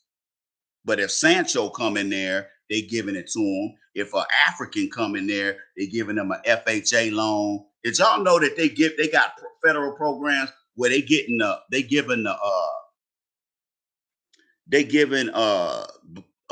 immigrants they giving immigrants uh they giving immigrants uh money to buy houses. And I'm not talking about just buying one house. I'm talking about buying income property, like maybe a triplex or a duplex or a fourplex or more. Ain't no bank gonna loan me enough money to buy no damn $1 million property.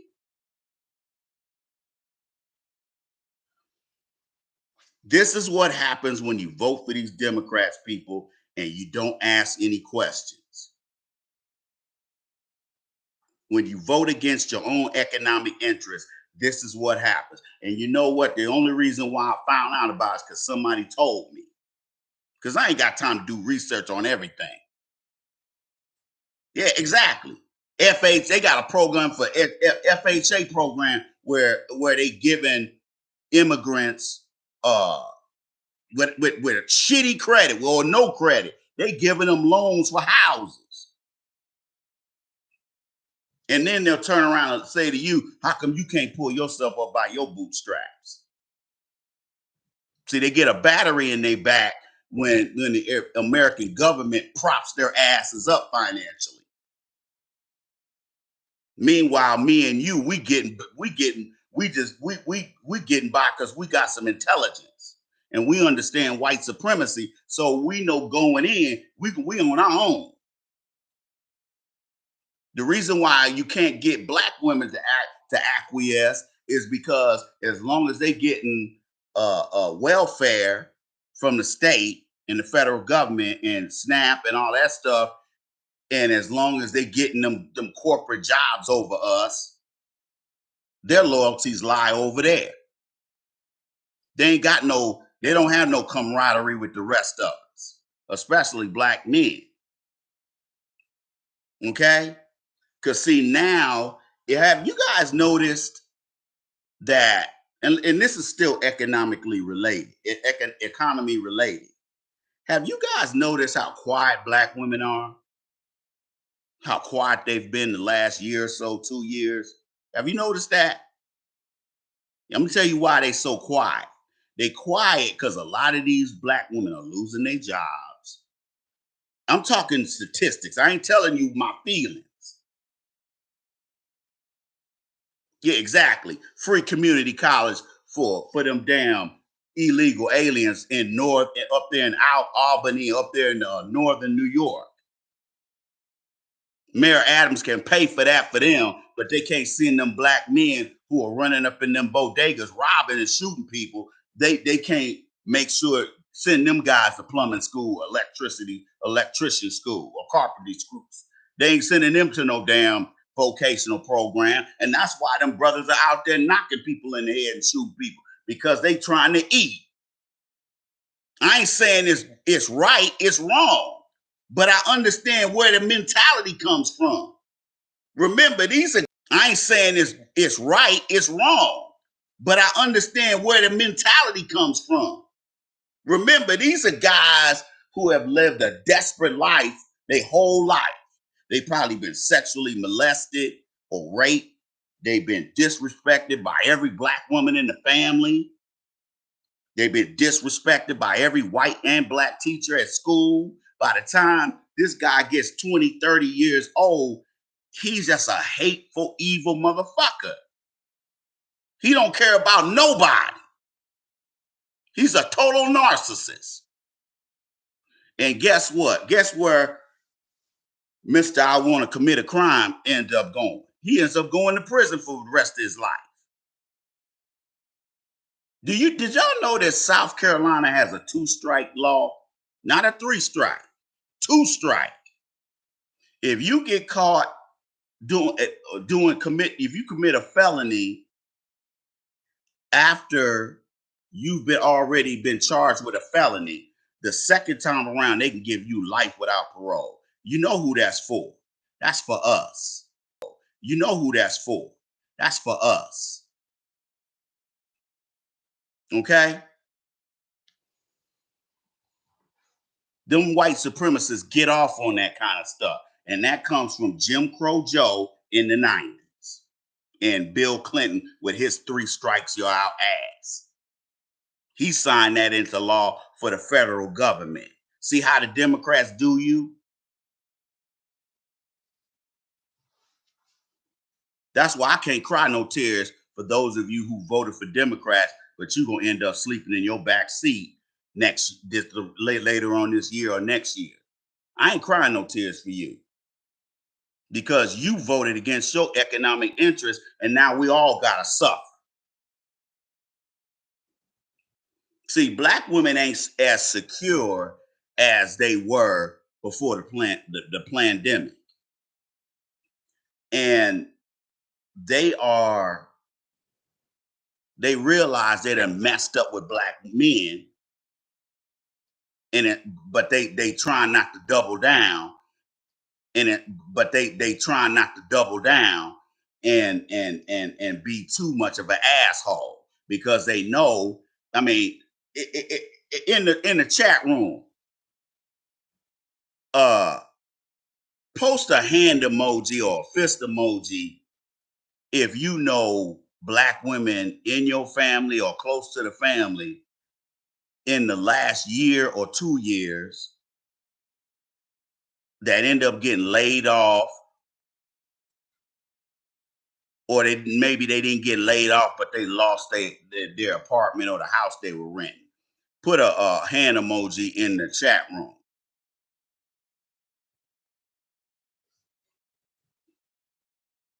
Okay, if you know at least one black woman that's happened to, multiply that shit by hundreds of thousands or millions. Because remember, it's the single moms that are at risk, not the black women that are married and their husband taking care of business. It's the single mom that said, I can do it on my own. I don't need no man. Well, how about now? Okay? Because Biden ain't gonna save your ass. See, a lot of black women realized how sorry the Biden administration was when all them moratoriums expired. They found that, hey, Gilbert, what's happening, man? I'm telling y'all facts. That's why that I renamed my podcast "Facts Over Feelings," because the facts don't change just because you want it to, because you're not getting the desired outcomes that you want. See, black women done that delusion has kind of dissipated with a lot of them, and now they realize they financially unstable and they just one cough away from the streets.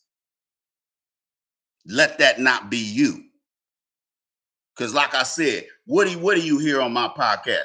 Mostly about economics, macro and microeconomics. Well, you know why I do, you know why I talk about economics? Because at the heart of everything is money. You can't go to public school without money. If the government don't pay the money, you can't go to school for free.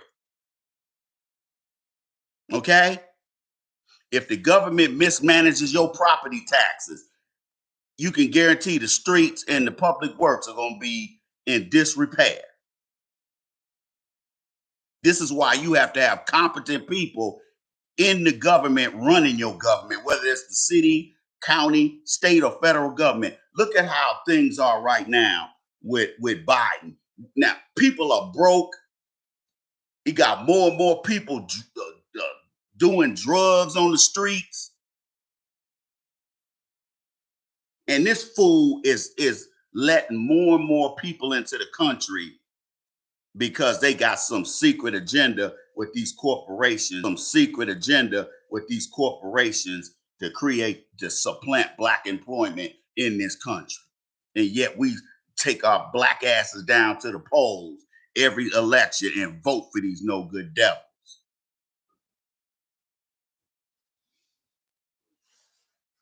Well, what's the alternative? Vote for a Republican? Don't vote, nigga. Because see, let me tell you, so I said this earlier in the broadcast, in case those of you are just joining us. Remember, most people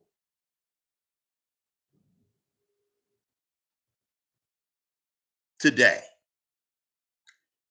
or it used to be 20 years ago, most people were one paycheck from the street. Today, they ain't even a paycheck from the street.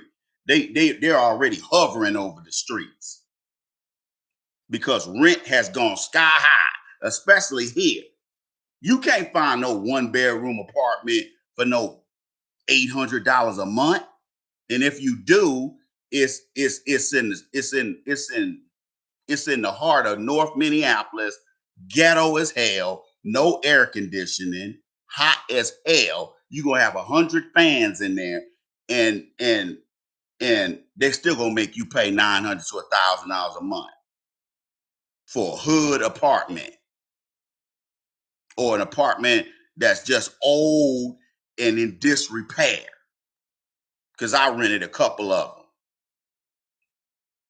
them. Okay. So now you're seeing women doubling up, tripling up in apartments and houses because they can't afford to pay the rent straight up. Because a one bedroom apartment in Minneapolis, now I don't know about St. Paul, because I don't really fuck with St. Paul like that.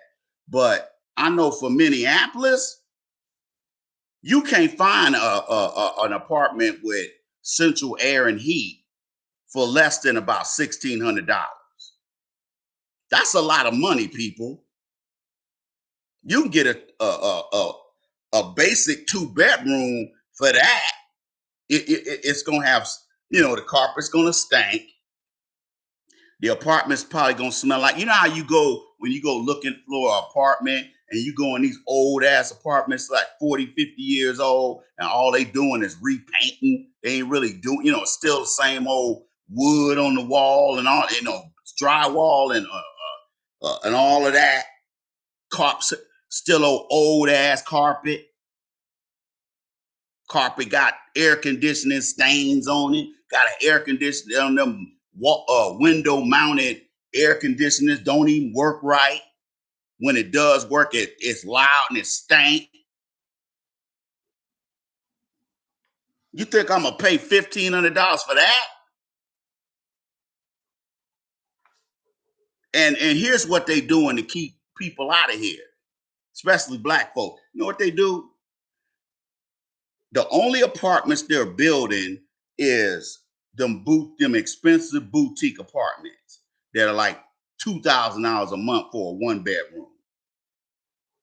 They ain't no bigger than my living room, my dining room and my living room. Apartment ain't but 800 square feet, 700 square feet, and they charging $2,500 for a 2 bedroom. Well, it's got hardwood floors though. It's got brand new amenities. Yeah, and it's no bigger than a closet. See, a lot of people get fooled up here. They come up here and find out it's expensive as hell to live up here.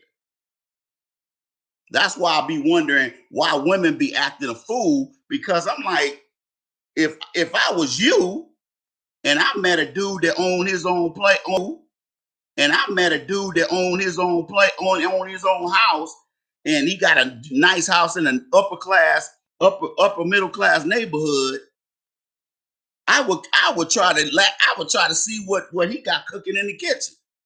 That's what a logical woman would do. Man, these black women up here be starving. They be starving like Marv. Because most of the black women that come up here are crackhead bitches, raggedy ass, bum ass, single moms from Chicago and Milwaukee. Okay? And they trying to come up here and reinvent themselves like we stupid. Because they hate for you to ask them where you from. What do you mean? I'm from Minneapolis. Nah, nigga. I know a Chicago nigga when I hear one. Where you from? Oh, I'm from Chicago. I said, see, I knew it. Because some women don't even want to tell you because they know that Chicago black women up here got a horrible track record, a worse track record than black women born up here. Man, let me tell you something. In order, if you want to see a good looking black woman that got a job that's decent, you got to go. I got to drive damn near 15 miles into certain parts of the city. Okay? This place ain't for everybody. The standard of living is high and you gonna pay for it. Used to be cheap to live up here. Now it's expensive as hell. Like it is everywhere else. And you know why? Because the developers, see, let me give y'all a quick economic lesson on uh uh as to why rent and these home prices are so high. Here's the deal. We're in a recession right now, an unpronounced recession. Okay, but we're in one. When you start seeing banks failing, even if it's only 5 or 6 of them, remember some of these banks may be in 5 or 6 states. Their corporate office and their main bank is here, but they in 5 or 6 other states. So if they go down the toilet, what happens to the whole bank and everybody that's businesses and individuals that got money in the bank? Remember, let me read something to y'all about what happens to people that got more than 250K in the bank. I meant to read that.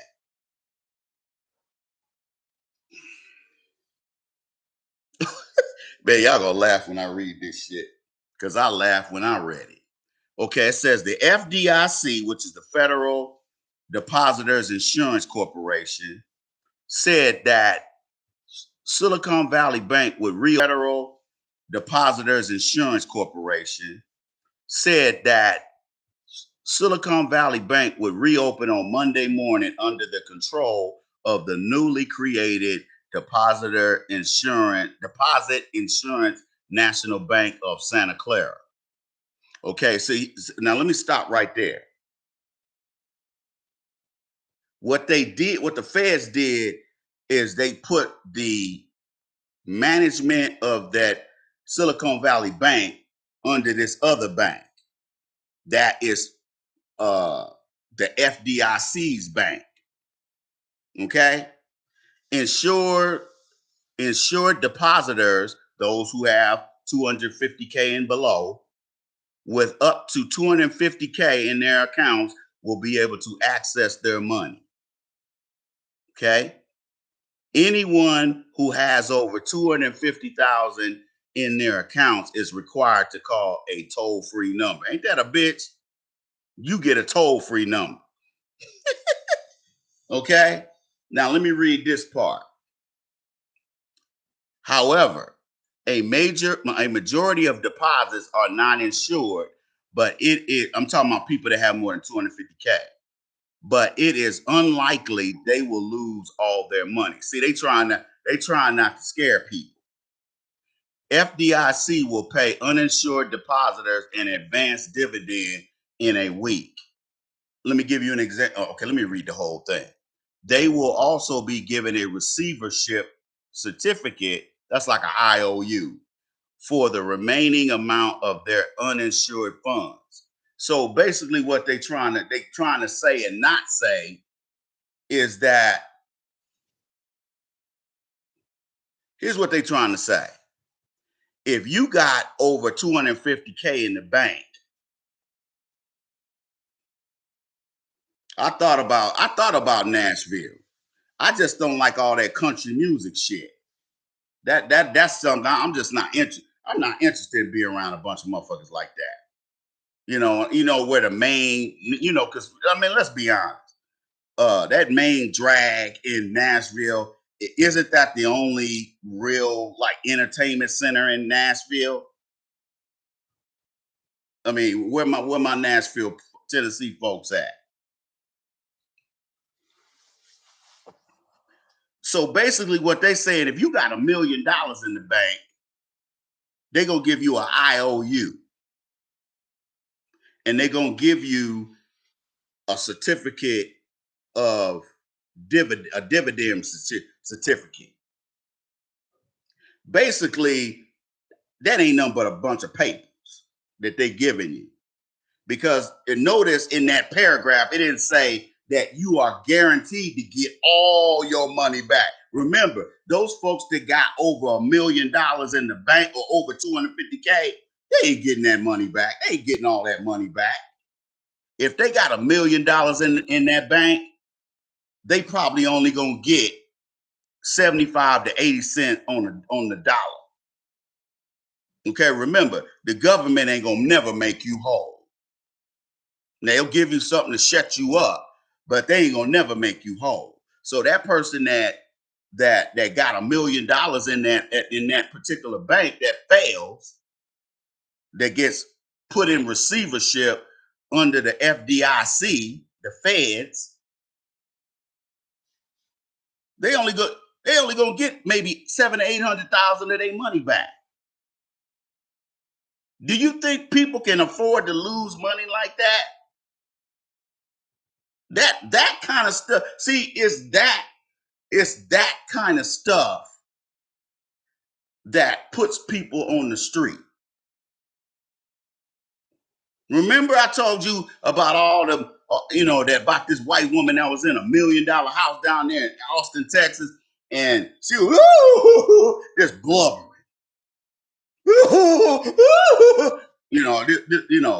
This video is on Yahoo News. So basically, what it was is she thought the bank was playing when they foreclosed on the house, because her and her husband, they were balling. Like I said, a lot of these people get caught by the skin of their teeth. They get caught by the elastic waistband of their drawers, because they've been living on the margins all that time. And as soon as an economic downturn pops off, they lose everything. So they were two Caucasians that were already overextended. They probably was living off a credit card, because some people do that kind of mess just to front. They'll be like, okay, we make X amount of dollars, but we really living above our means. So those credit cards are crucial. Okay, they've been able to pay most of the money back, not all of it, but they've been able to pay those credit cards down some during good times. But when them lean times come, look what happens. So this woman was blubbering and crying because, the $1.5 million house that she was living in, the sheriff showed up and was like, ma'am, you got to get the hell out, because we got to put everything out. She done left everything in the house because she thought they were playing. This is what happened. This was back in 2007. Okay? She thought they were playing. And the sheriff, Travis County Sheriff, came over there and was like, bitch, you got to get out. You ain't got to go to nobody else's home, but you got to get the hell out of here. Okay? You got to bounce. So she was standing up there in front of the house blubbering, thinking somebody was going to cut her some slack because she's a white woman and she's crying. That sheriff was unaffected. Them two sheriff deputies were like, man, you're going to have to get out right now. You had weeks to prepare for this, and you up here playing. Okay? Like I said, I've posted, I don't know how many articles on Facebook. If you are my Facebook friend, I've posted, I don't know how many articles on Black women getting in so-called Hispanic women losing their place to stay because they didn't prepare in life. Remember, preparation don't start a year from that, a year ago. You should have been preparing for this stage in life when you were in high school. See, some people they can't see past the tip of their nose. Those are the people that's hurting right now. And you know what? Carl Icahn, he's a billionaire. He buys distressed businesses and sells them off at a profit. You know what Carl Icahn said? He said, basically, no, not him, Ken Fisher that owns Fisher Investments. He said, when the economy is in a tailspin, the time now is for you to get greedy while everybody else is running scared. You know why he said that? You know what that means? See, when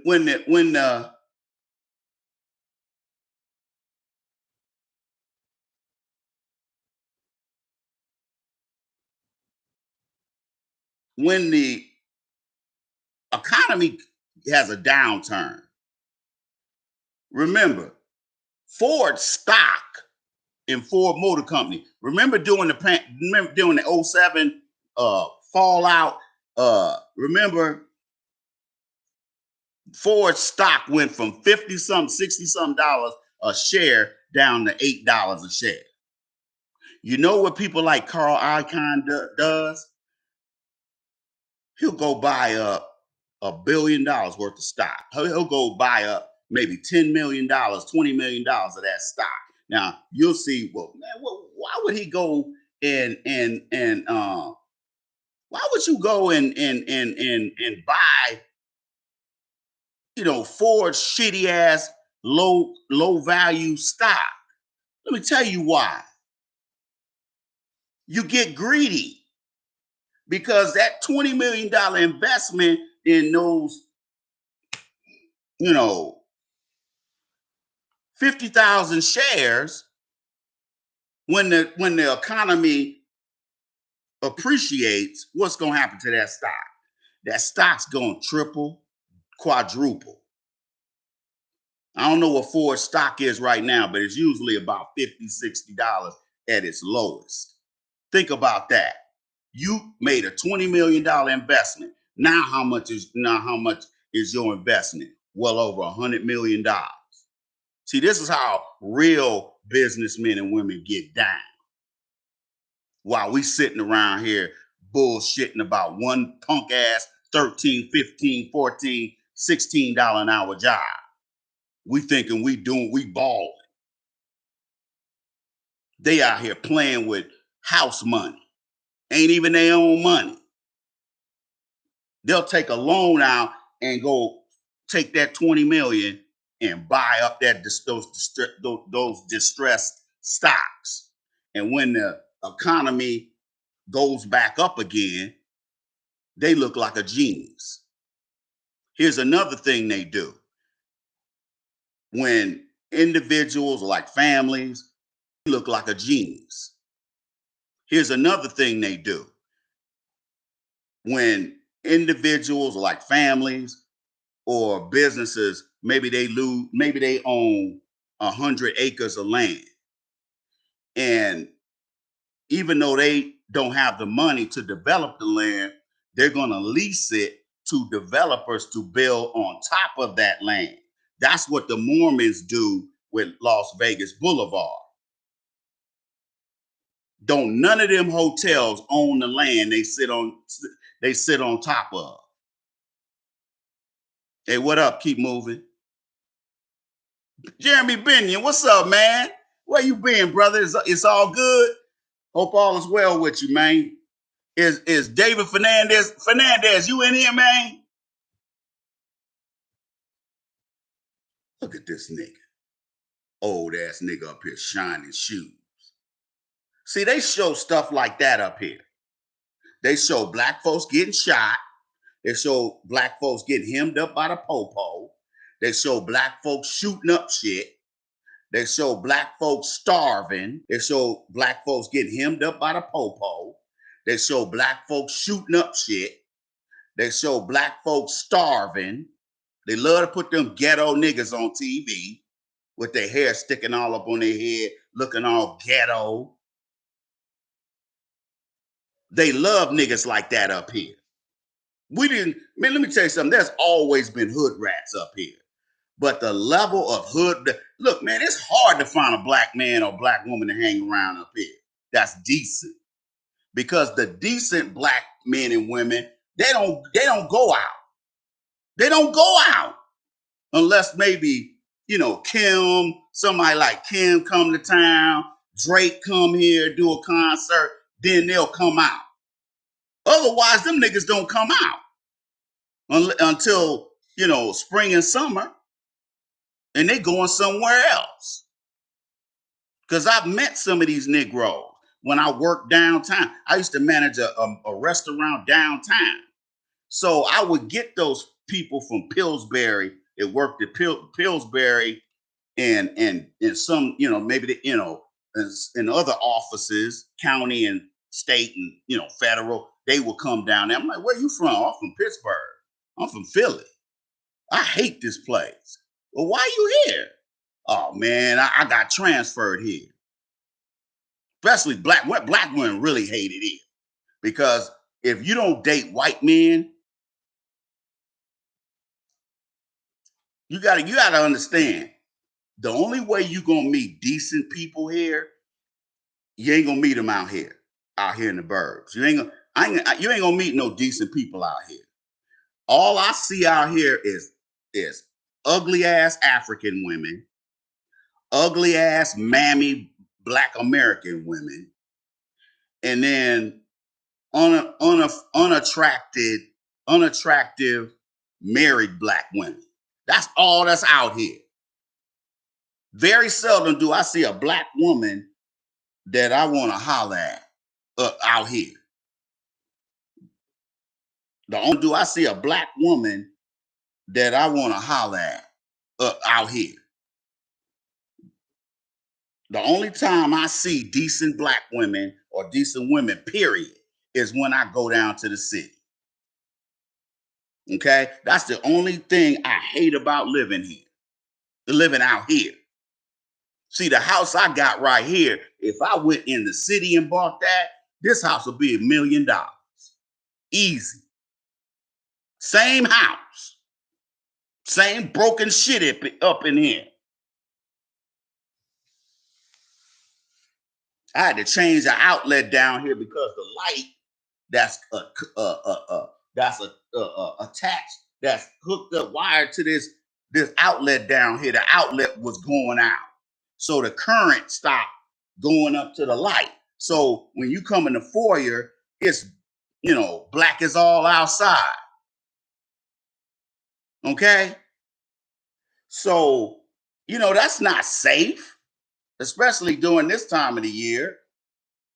Royal Zeno Shoe Shine reopens. See, they'll show all these old ghetto man, got this old fat ass mammy up here, boo-hooing and crying in front of these white folks. You up here. I mean, yeah, you got your own business, but still, black people shining shoes, man. Come on. Yeah, you might as well say, well, black folks, once you go out there in the cotton field. You know what I'm saying? They love to show stuff like that up here. See, these liberals are just as racist as the Fox News crowd. They ain't no better. Matter of fact, they worse, because they'll sit here and tell you that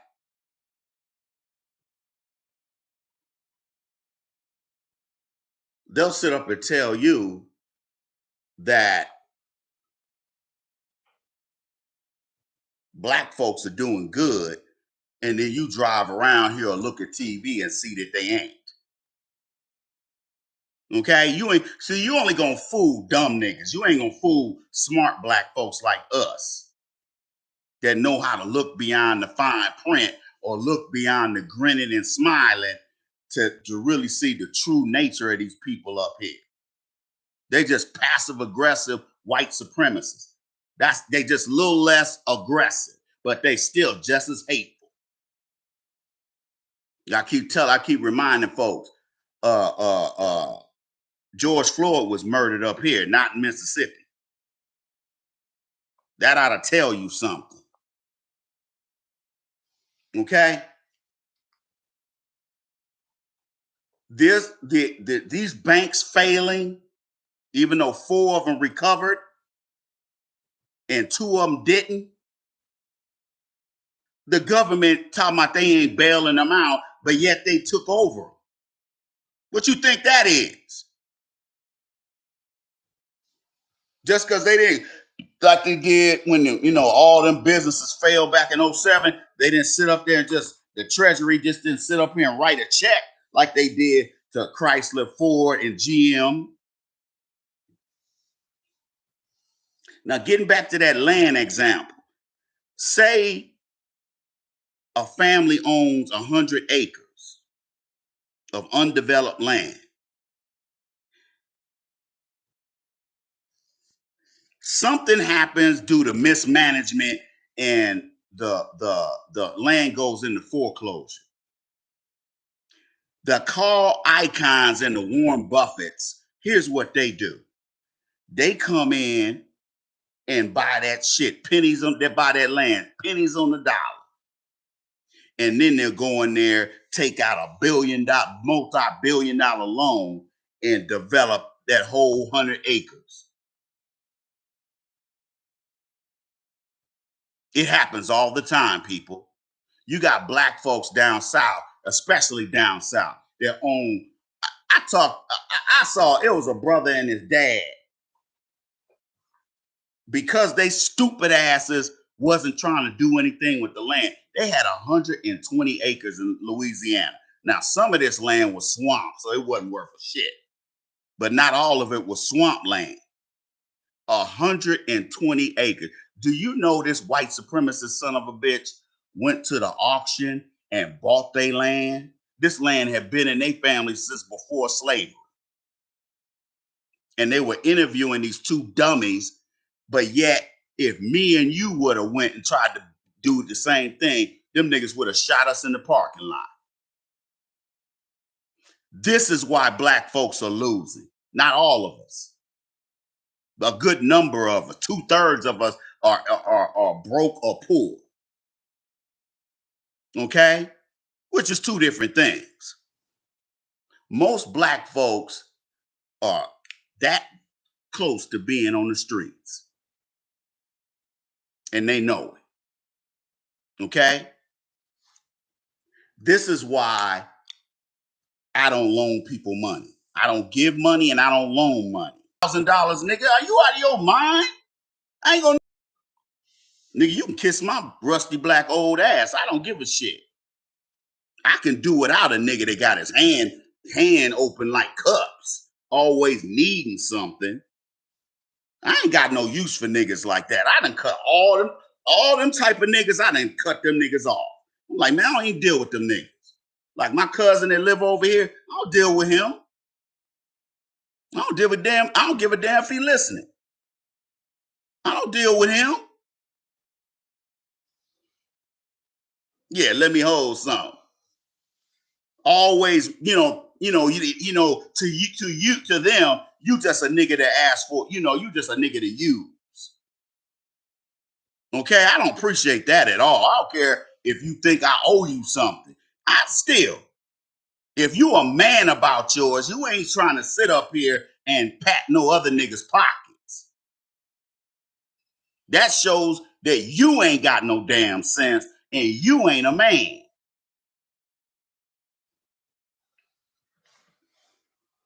Okay?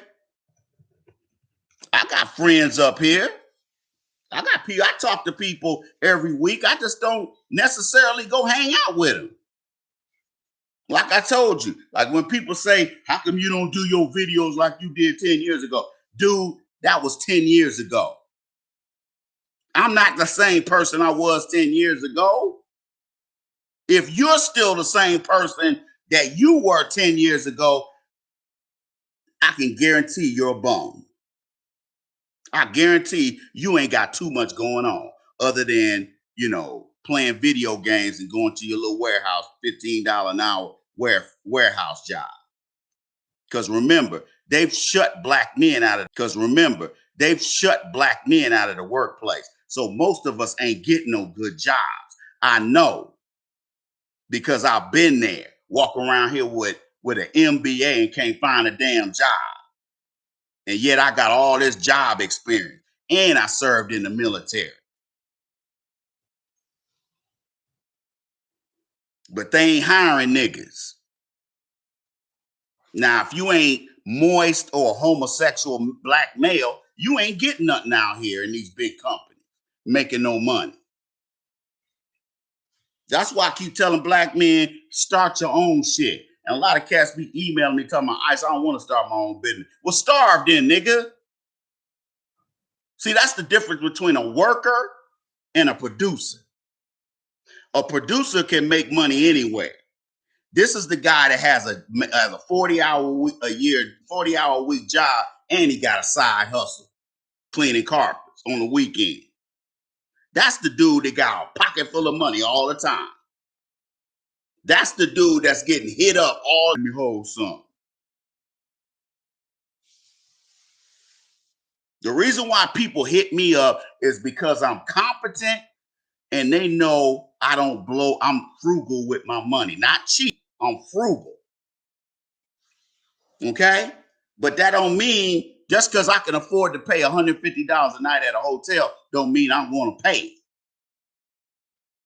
I'm going to do whatever I can to get out of it. Because I know at most of these hotels, they don't clean them. They don't wash the blankets. They only wash the sheets. And sometimes they don't even wash the sheets if it look like you ain't really slept in that bed. I've seen them do that shit. Plus, I've dated one or two women at clean hotels. And they were like, shit, if them people barely slept in that bed, I'll fold that, make that bed back up, throw them sheets and everything back over them pillows and call it a day. Okay? Remember, people today ain't got the work ethic that people had 40 years ago. They just don't have it. These folks today, even some of these old niggas don't have it. Okay? If you 40 and 50 years old and you calling around asking people for money, that's what my sibling does. He'll go fuck off all his money chasing raggedy, ugly ass hoes and then hit you up for $50. Man, let me get $50. I'm like, nigga, I ain't giving you no money while you running the streets. Because they know I'm at home. I ain't gonna be no 50-year-old nigga in the streets. I don't give a damn if I was in San Antonio. I still wouldn't be doing it. I would be at home trying to figure out how I can make some money. And see, let's go back to that worker-producer example. A worker doesn't have the mental capacity, competence, and energy to be a producer. So if he loses his job, he's ready to jump off a bridge. Okay? He's ready to jump off a bridge. Or she is. Have you guys seen all these stories of these broken down ass single black women, single mothers sitting up here taking their children and jumping into some cold ass river and killing their kids? I've seen stories like that at least once a month. And a lot, like up here, these so-called native, these pretendians and these white folk, these broke ass white folks up here, the trailer park folks, they always killing their kids. Putting their kids in, starving their kids to death. It ain't just black women murdering their children. That's what happens when you're a bum and you don't want to share parenting with their father. That's what happens. or you had children with an incompetent person.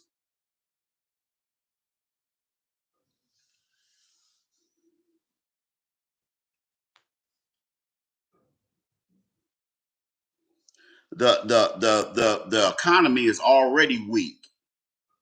Look, you got to understand something. America's economy is hella volatile because we don't have the gold standard anymore. So that currency, that fiat currency, ain't backed by nothing. It's just a piece of paper that got a number on it, but it ain't worth anything. Okay? If it wasn't for the fact that the world trades commodities in dollars, not euros, America would be them got run over by China and Russia already. You understand?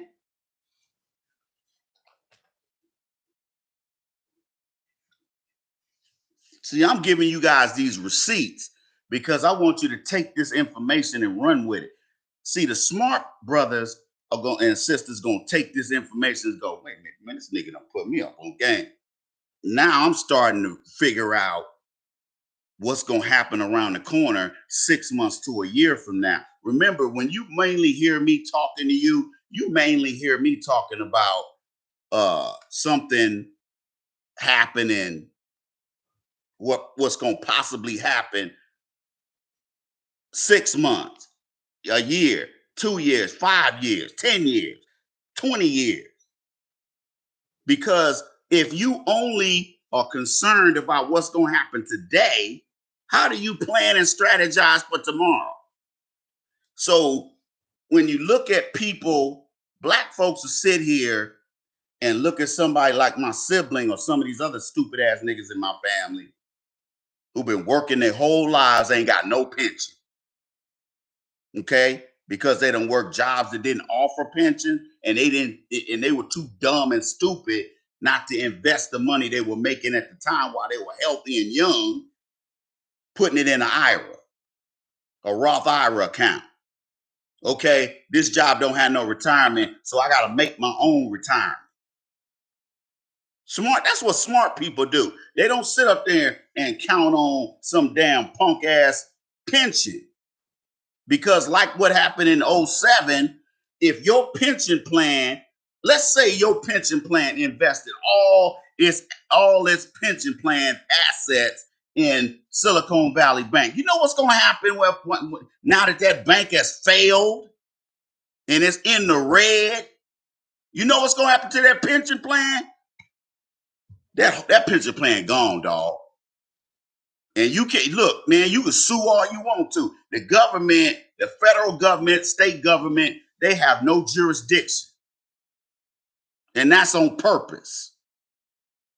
Now, the federal government will sit up here and bail out Bank of America if they sit up here and play with house money and fuck it up like this bank did, or like AIG and some of these other banks did, buying them horrible, worthless mortgage securities. Those what they call batch or called batch mortgage security. Like they'll take 100,000 loans, mortgages, and they'll wrap it up in one package and put a bow on it. Some of those loans are good loans because those people are paying on time. I've never been late on my house note. You know why? Because I get it taken out my account automatically. I'm not gonna sit up here and be writing no checks. It took a long time for me to start using bill pay, but I see the benefit. You know, the reason why a lot of people don't like to use it is because if your bank account balance is going like this every month and they catch you on the wrong day of the month, you might have an overdraft after they try to pay that bill. Most people don't manage their money right, especially a lot of young black folks today.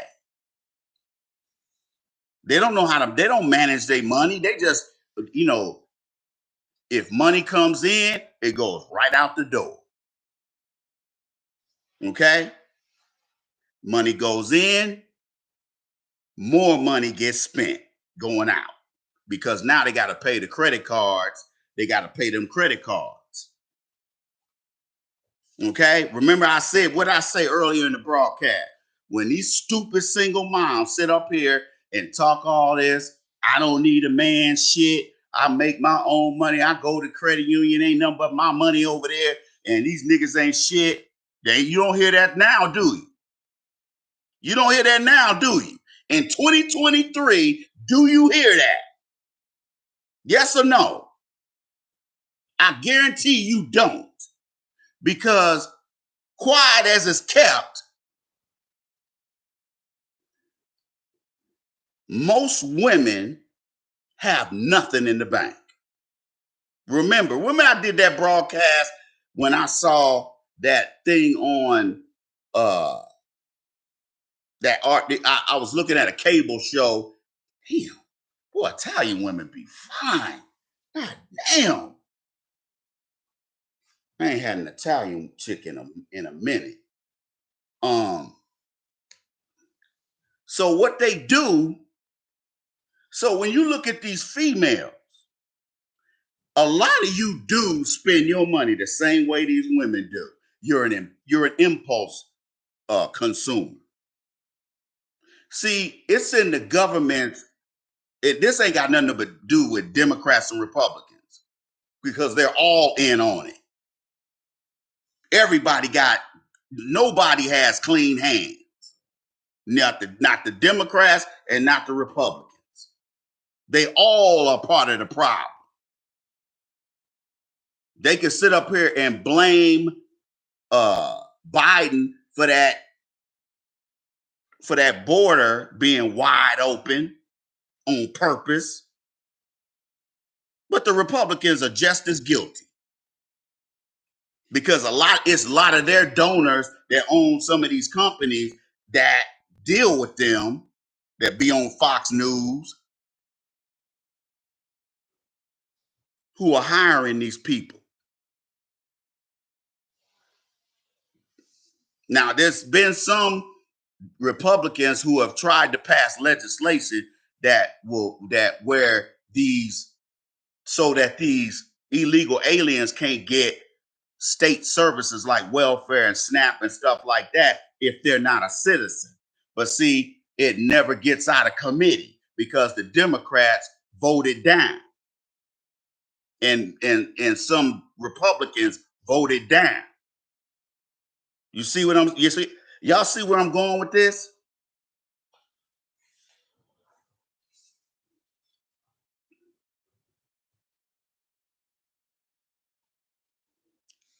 So and Mr. Snow, let me elaborate on that.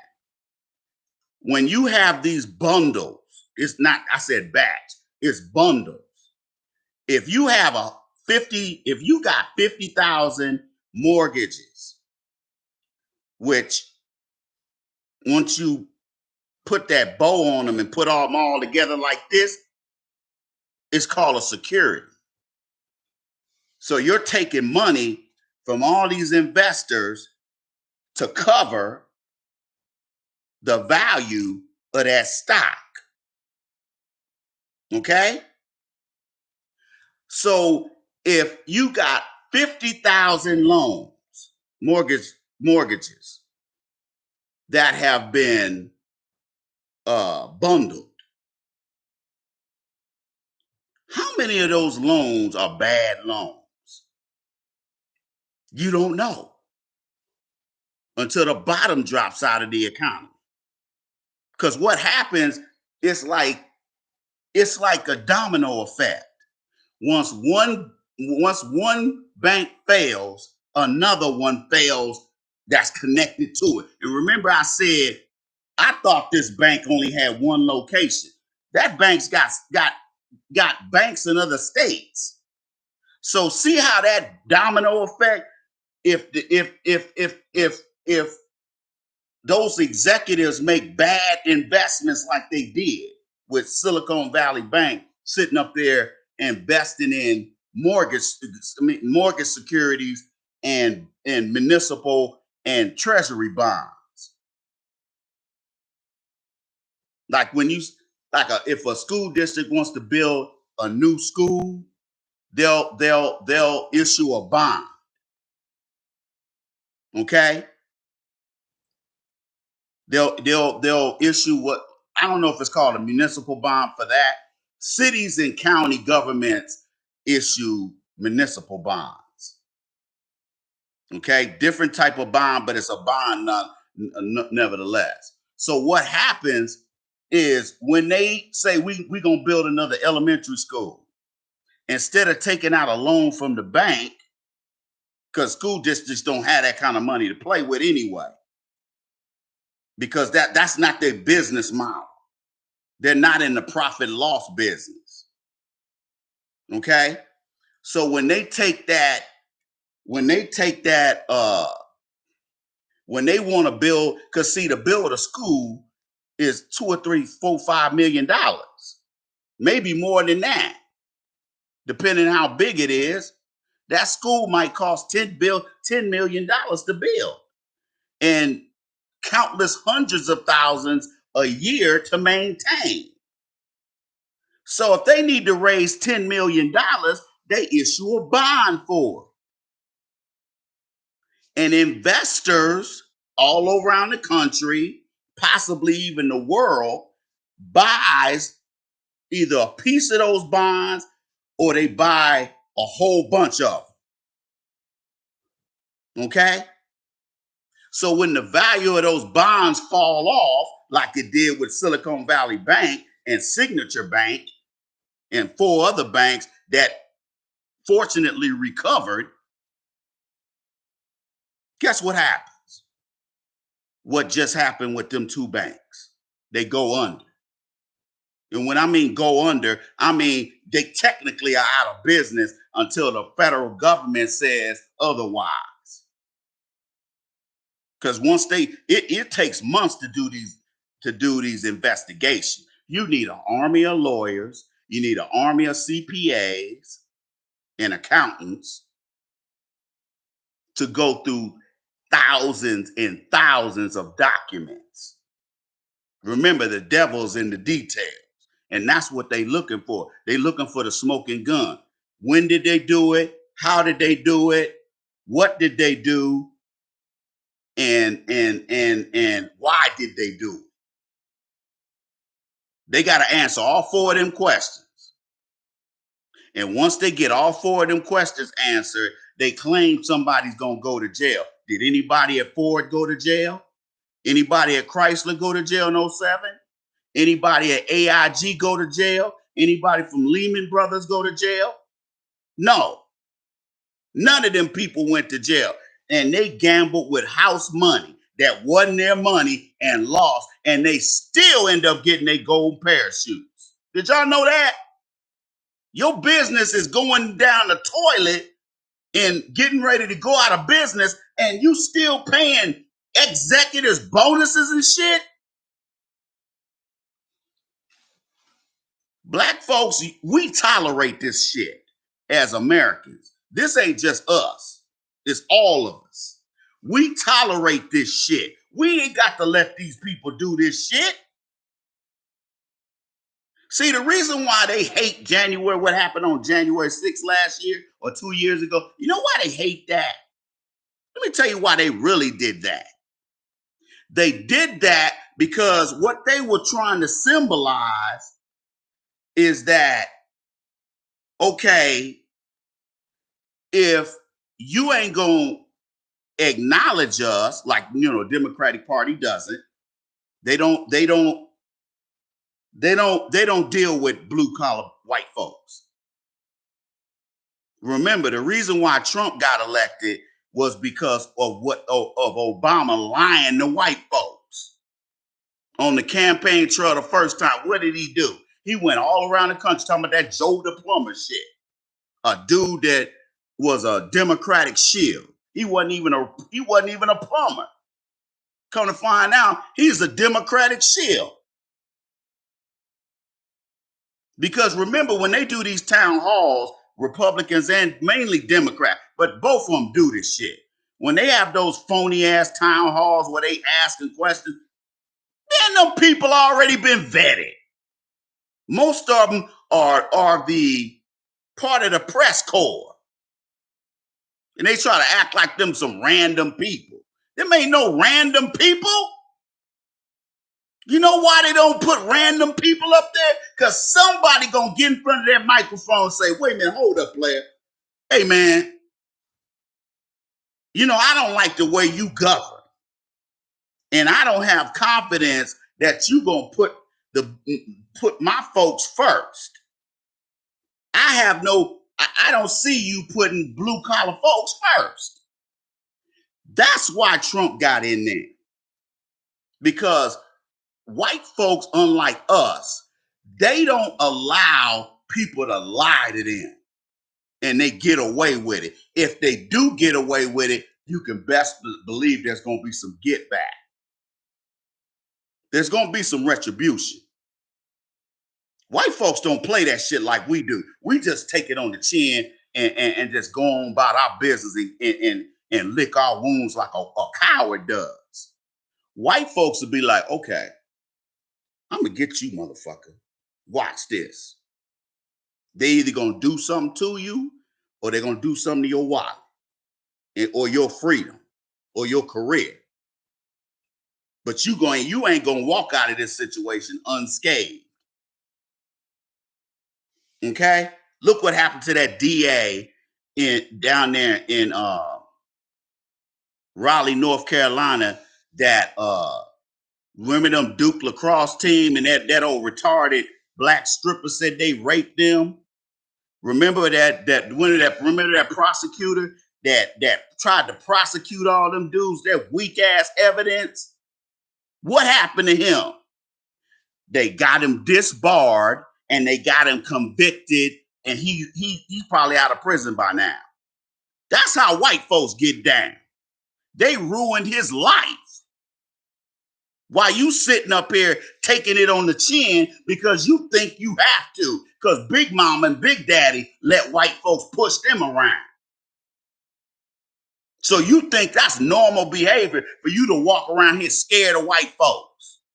But yet you willing to draw, if a nigga walk by and barely taps your white tennis shoes, you whipping out a strap, popping cap, smoking this dude. Over some damn, because this nigga bumped into you. You ready to kill a nigga over nothing. But let white folks take your whole pension and you just sit there at home and cry like a little bitch. Because you think that's normal. God don't create cowards. Cowards are socialized. Okay? Well, Ice, I ain't trying to lose my job and go to jail. You know what, nigga? You actually need to haul off and slap a motherfucker every now and then. Don't tell me you don't. Almost every day, you deal with people that you want to slap the dog shit out of.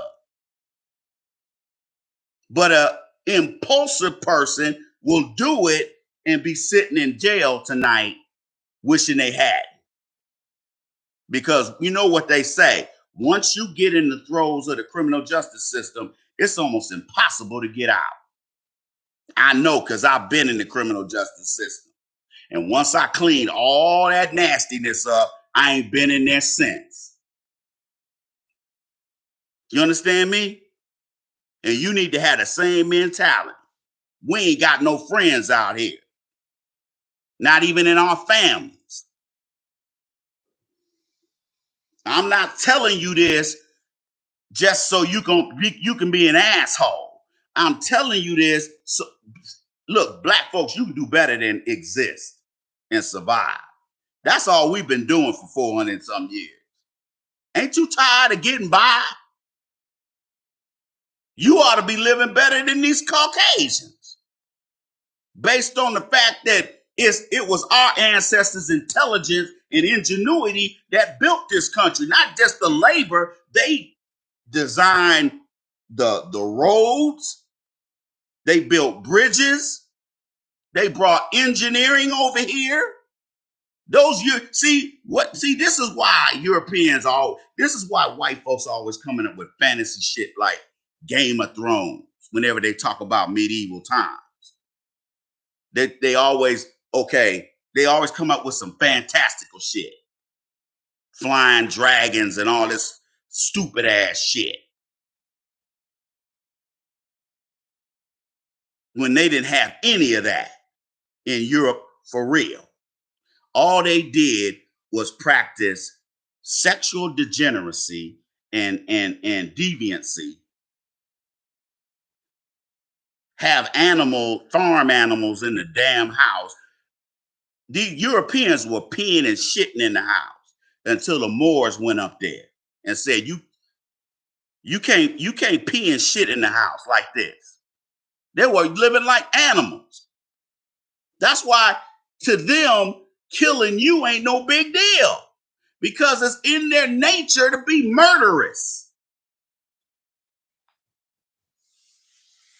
You don't even know the people who are subjugating you. This ain't got nothing to do with the Nation of Islam. Because people, man, why you always be talking that Nation of Islam stuff? I'm like, dude, this ain't Nation of Islam. This is common sense, nigga. You just dumb. You just a dumb nigga. You just a dumb nigga that don't want to do no better. Remember, you either a worker or you're a producer. Okay? Can you be both? No. Okay? It ain't like being a simp and a trick. You can be a simp and a trick. But you can't be a worker and a producer. You can't, they can't occupy the same space. That's not how it works. See, a worker bee, if he or she loses his job, they lose their mind. A producer will be like, okay, I'm gonna lick my wounds for a day. Come tomorrow, nigga, I'm gonna be out here trying to create a job for me. I'm gonna go out here and hustle. That's me. Workers hate producers. This is why I don't get along with a lot of people. Because I'm usually around a worker bee. They got the worker mentality. They don't have the producer mentality. Most black folks don't have it. That's why when most black folks lose their job and you know that job they don't put all their energy into, what happens to them? They go off the deep end, start smoking crack, start doing heroin, they start drinking all the time. They climbing that bottle. You know, because you've seen it yourself. Cousin or uncle so-and-so, once he lost that job at the plant, he just went on. It was downhill from that. He drank himself to death.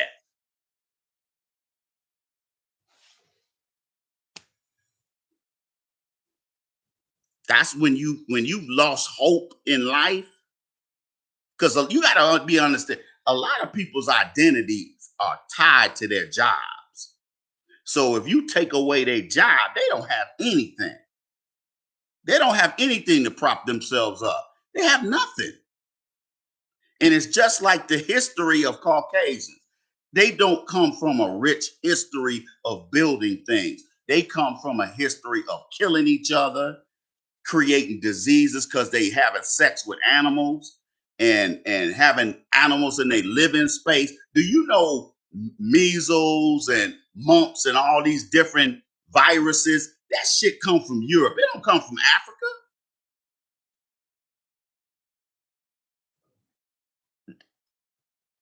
Gonorrhea and syphilis and chlamydia comes from having sex with animals. Oh, they never gonna tell you that. That's why I'm glad that Tariq be putting all that stuff in his Hidden Colors movies. That's why they hate Tariq, because he putting they business out there.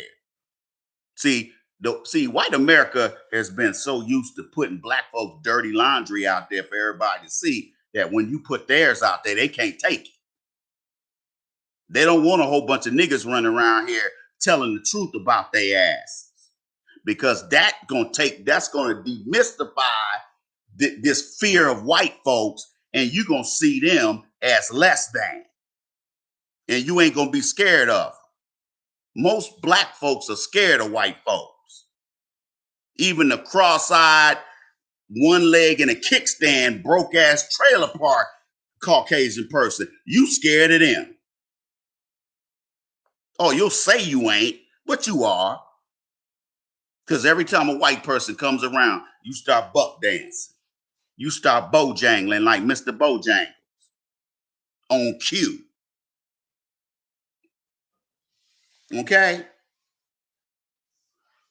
If you want to stay ahead of the curve like I do, you're going to have to be able to look a year, 2 years, 50 years, 100 years ahead.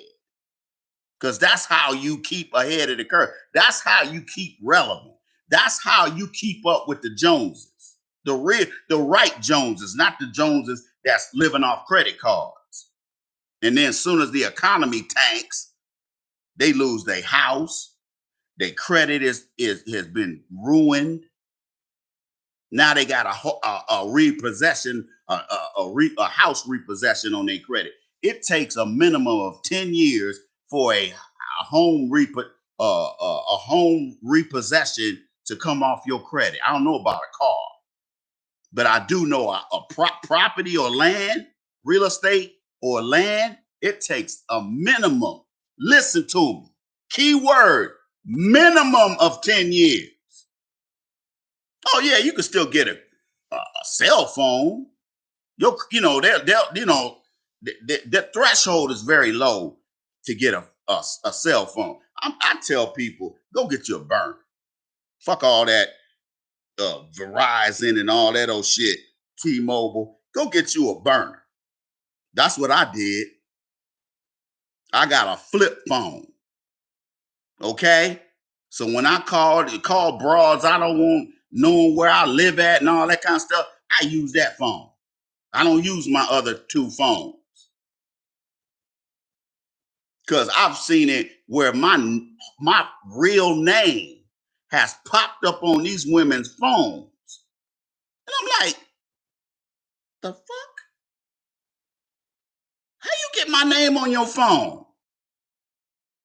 Oh, this is what showed up when you called me. The hell? So, now is it foolproof? No. But it's still better than you calling them from your regular ass phone. I went and got a flip phone. A cheap ass flip phone. Here, you can call me on this.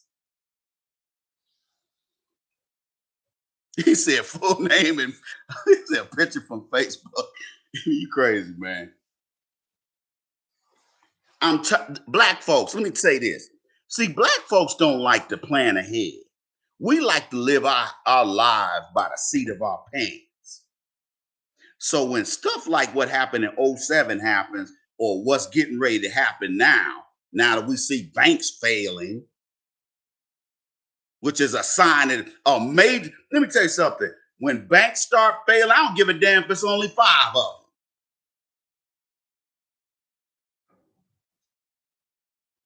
It's a huge red flag that says the economy is in trouble, if it ain't already in trouble. Remember, even if the CEO and the CFO knew that that they made bad investments with the bank's house money,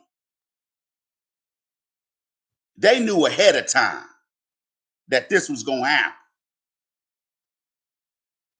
But they ain't going to jail. They ain't going to prison. They never do. But let me and you steal a hot dog from somewhere, and they giving us life. Like some old smart ass. I know it had to be some old white supremacist on Twitter. TBA had posted something, and some little punk, like this little punk that was on here earlier in the chat room. He said, so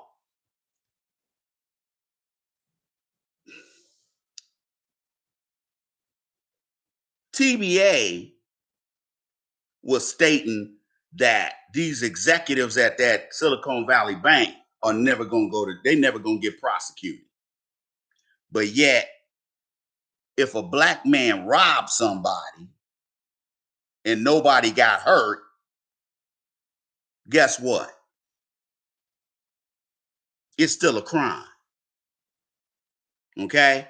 And this asshole had to be some old Peckerwood. He gonna sit up and say, how you gonna compare robbing somebody with somebody stealing your money out of your account at the bank? But see, white folks think like that.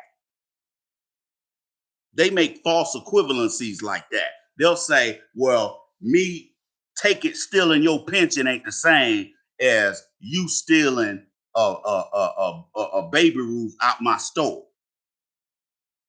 You're gonna try to put me in jail for a year over a $1.50 candy bar. And what Jason Black was doing, he said, look, why should the dude that yanks on a purse go to prison and the dude that 70 cents on the dollar for the money they had above 250K that the federal government insured? Why did these people get to skate? And he's like, look, both of them are crimes. And you know, and then this person, and that's why my phone keep beeping, because my phone I keep getting these alerts because this dude and this other dude on that thread keep arguing on Twitter. I'm like, man, when I deal with people like that who I know is a closet white supremacist, man, I'm not gonna sit up here and go back and forth with you, because I don't care if you see my point of view. I'm gonna say what I got to say, and I'm gonna call it a day. I know you ain't gonna see it the same way I see it, because in your mind, white folks should be able to commit crime and not get prosecuted. That's why when that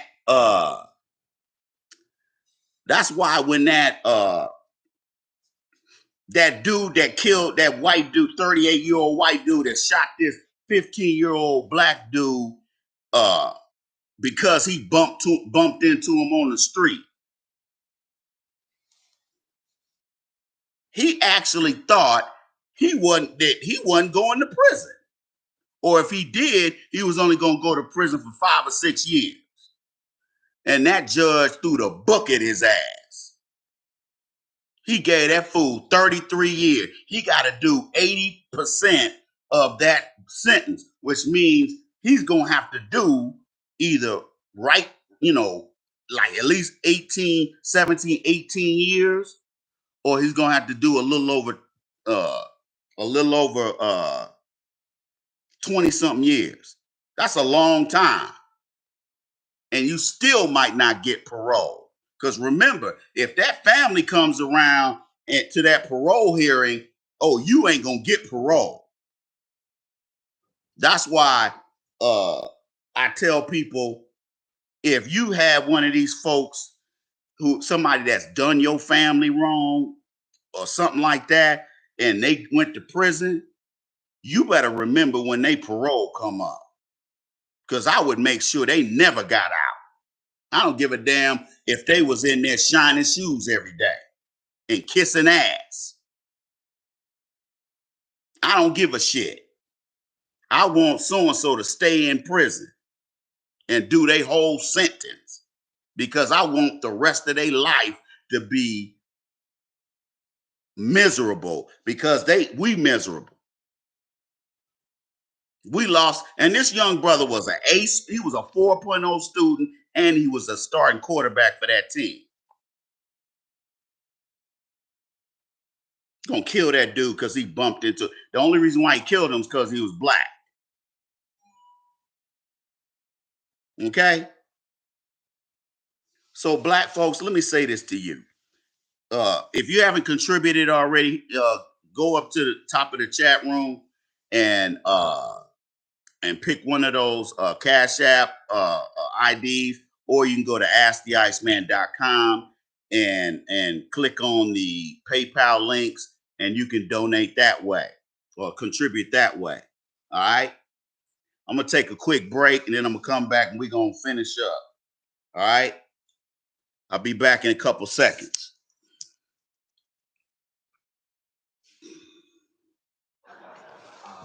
As opposed to shop. Don't sweat it. Every guy eventually has to get one of those. It's strictly a fact-finding mission. You're pregnant? No, it's crazy. But again, it's not going to worry. It's a tiny little camera. They count your blessings. In the old days, they'd send a spectre or something.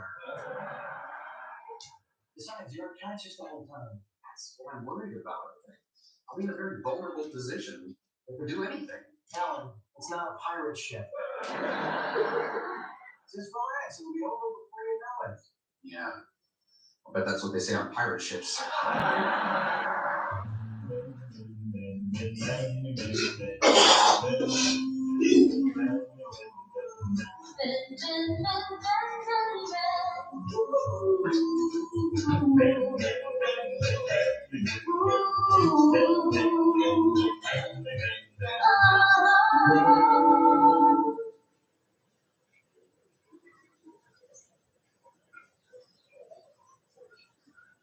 When you're the leader, that's the key to the restoration. Why do you make like it never even happened?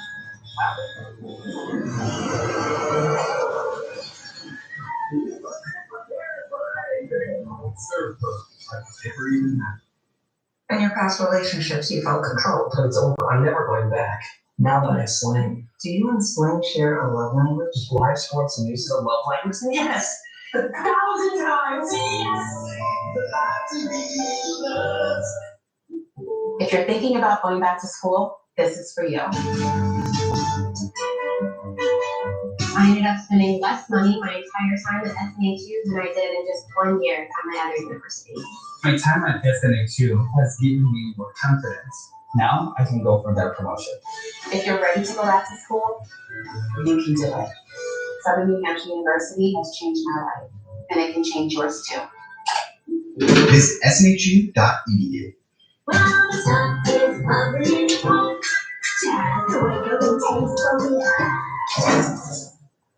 When owning a small business gets real, Progressive gets you like that to live in a dream. Yeah. The future. The way you see it is set to depend on where you sit. At X-Chair, we think it also gets down to how you sit, which is why our technology is light years ahead. X-Chair has done it again with our groundbreaking LMAX technology, providing hours of infinite comfort no matter where in the world you're sitting. By synthesizing the universe's elements, bringing hot, cold, and touch into one extraordinary seating experience, our mission is to help you discover that every workday can happen with body and mind in an out-of-this-world place of comfort and productivity. X-Chair is charting a new course, helping workers everywhere find comfort as their work worlds zoom back and forth. Even though your work reality may continue to shift, we've got our eye on the future of work, so you can focus on the present. And from where we sit, the future still feels good. For 1 week only, save up to $390 on our most popular product. Go to xchair.com now and ship. If you're with me, you're sick of underwires. Well, Nick's makes one. I had a couple people contact me about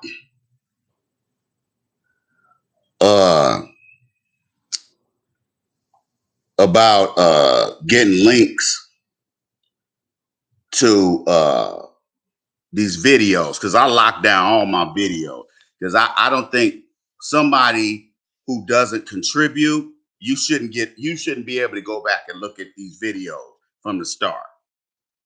Okay, so if you don't contribute or nobody contributes, then the only people who are going to get a link are going to be, because I'm going back to paid subscriptions only. Okay, those folks always get a link from me, and you know who you are. But if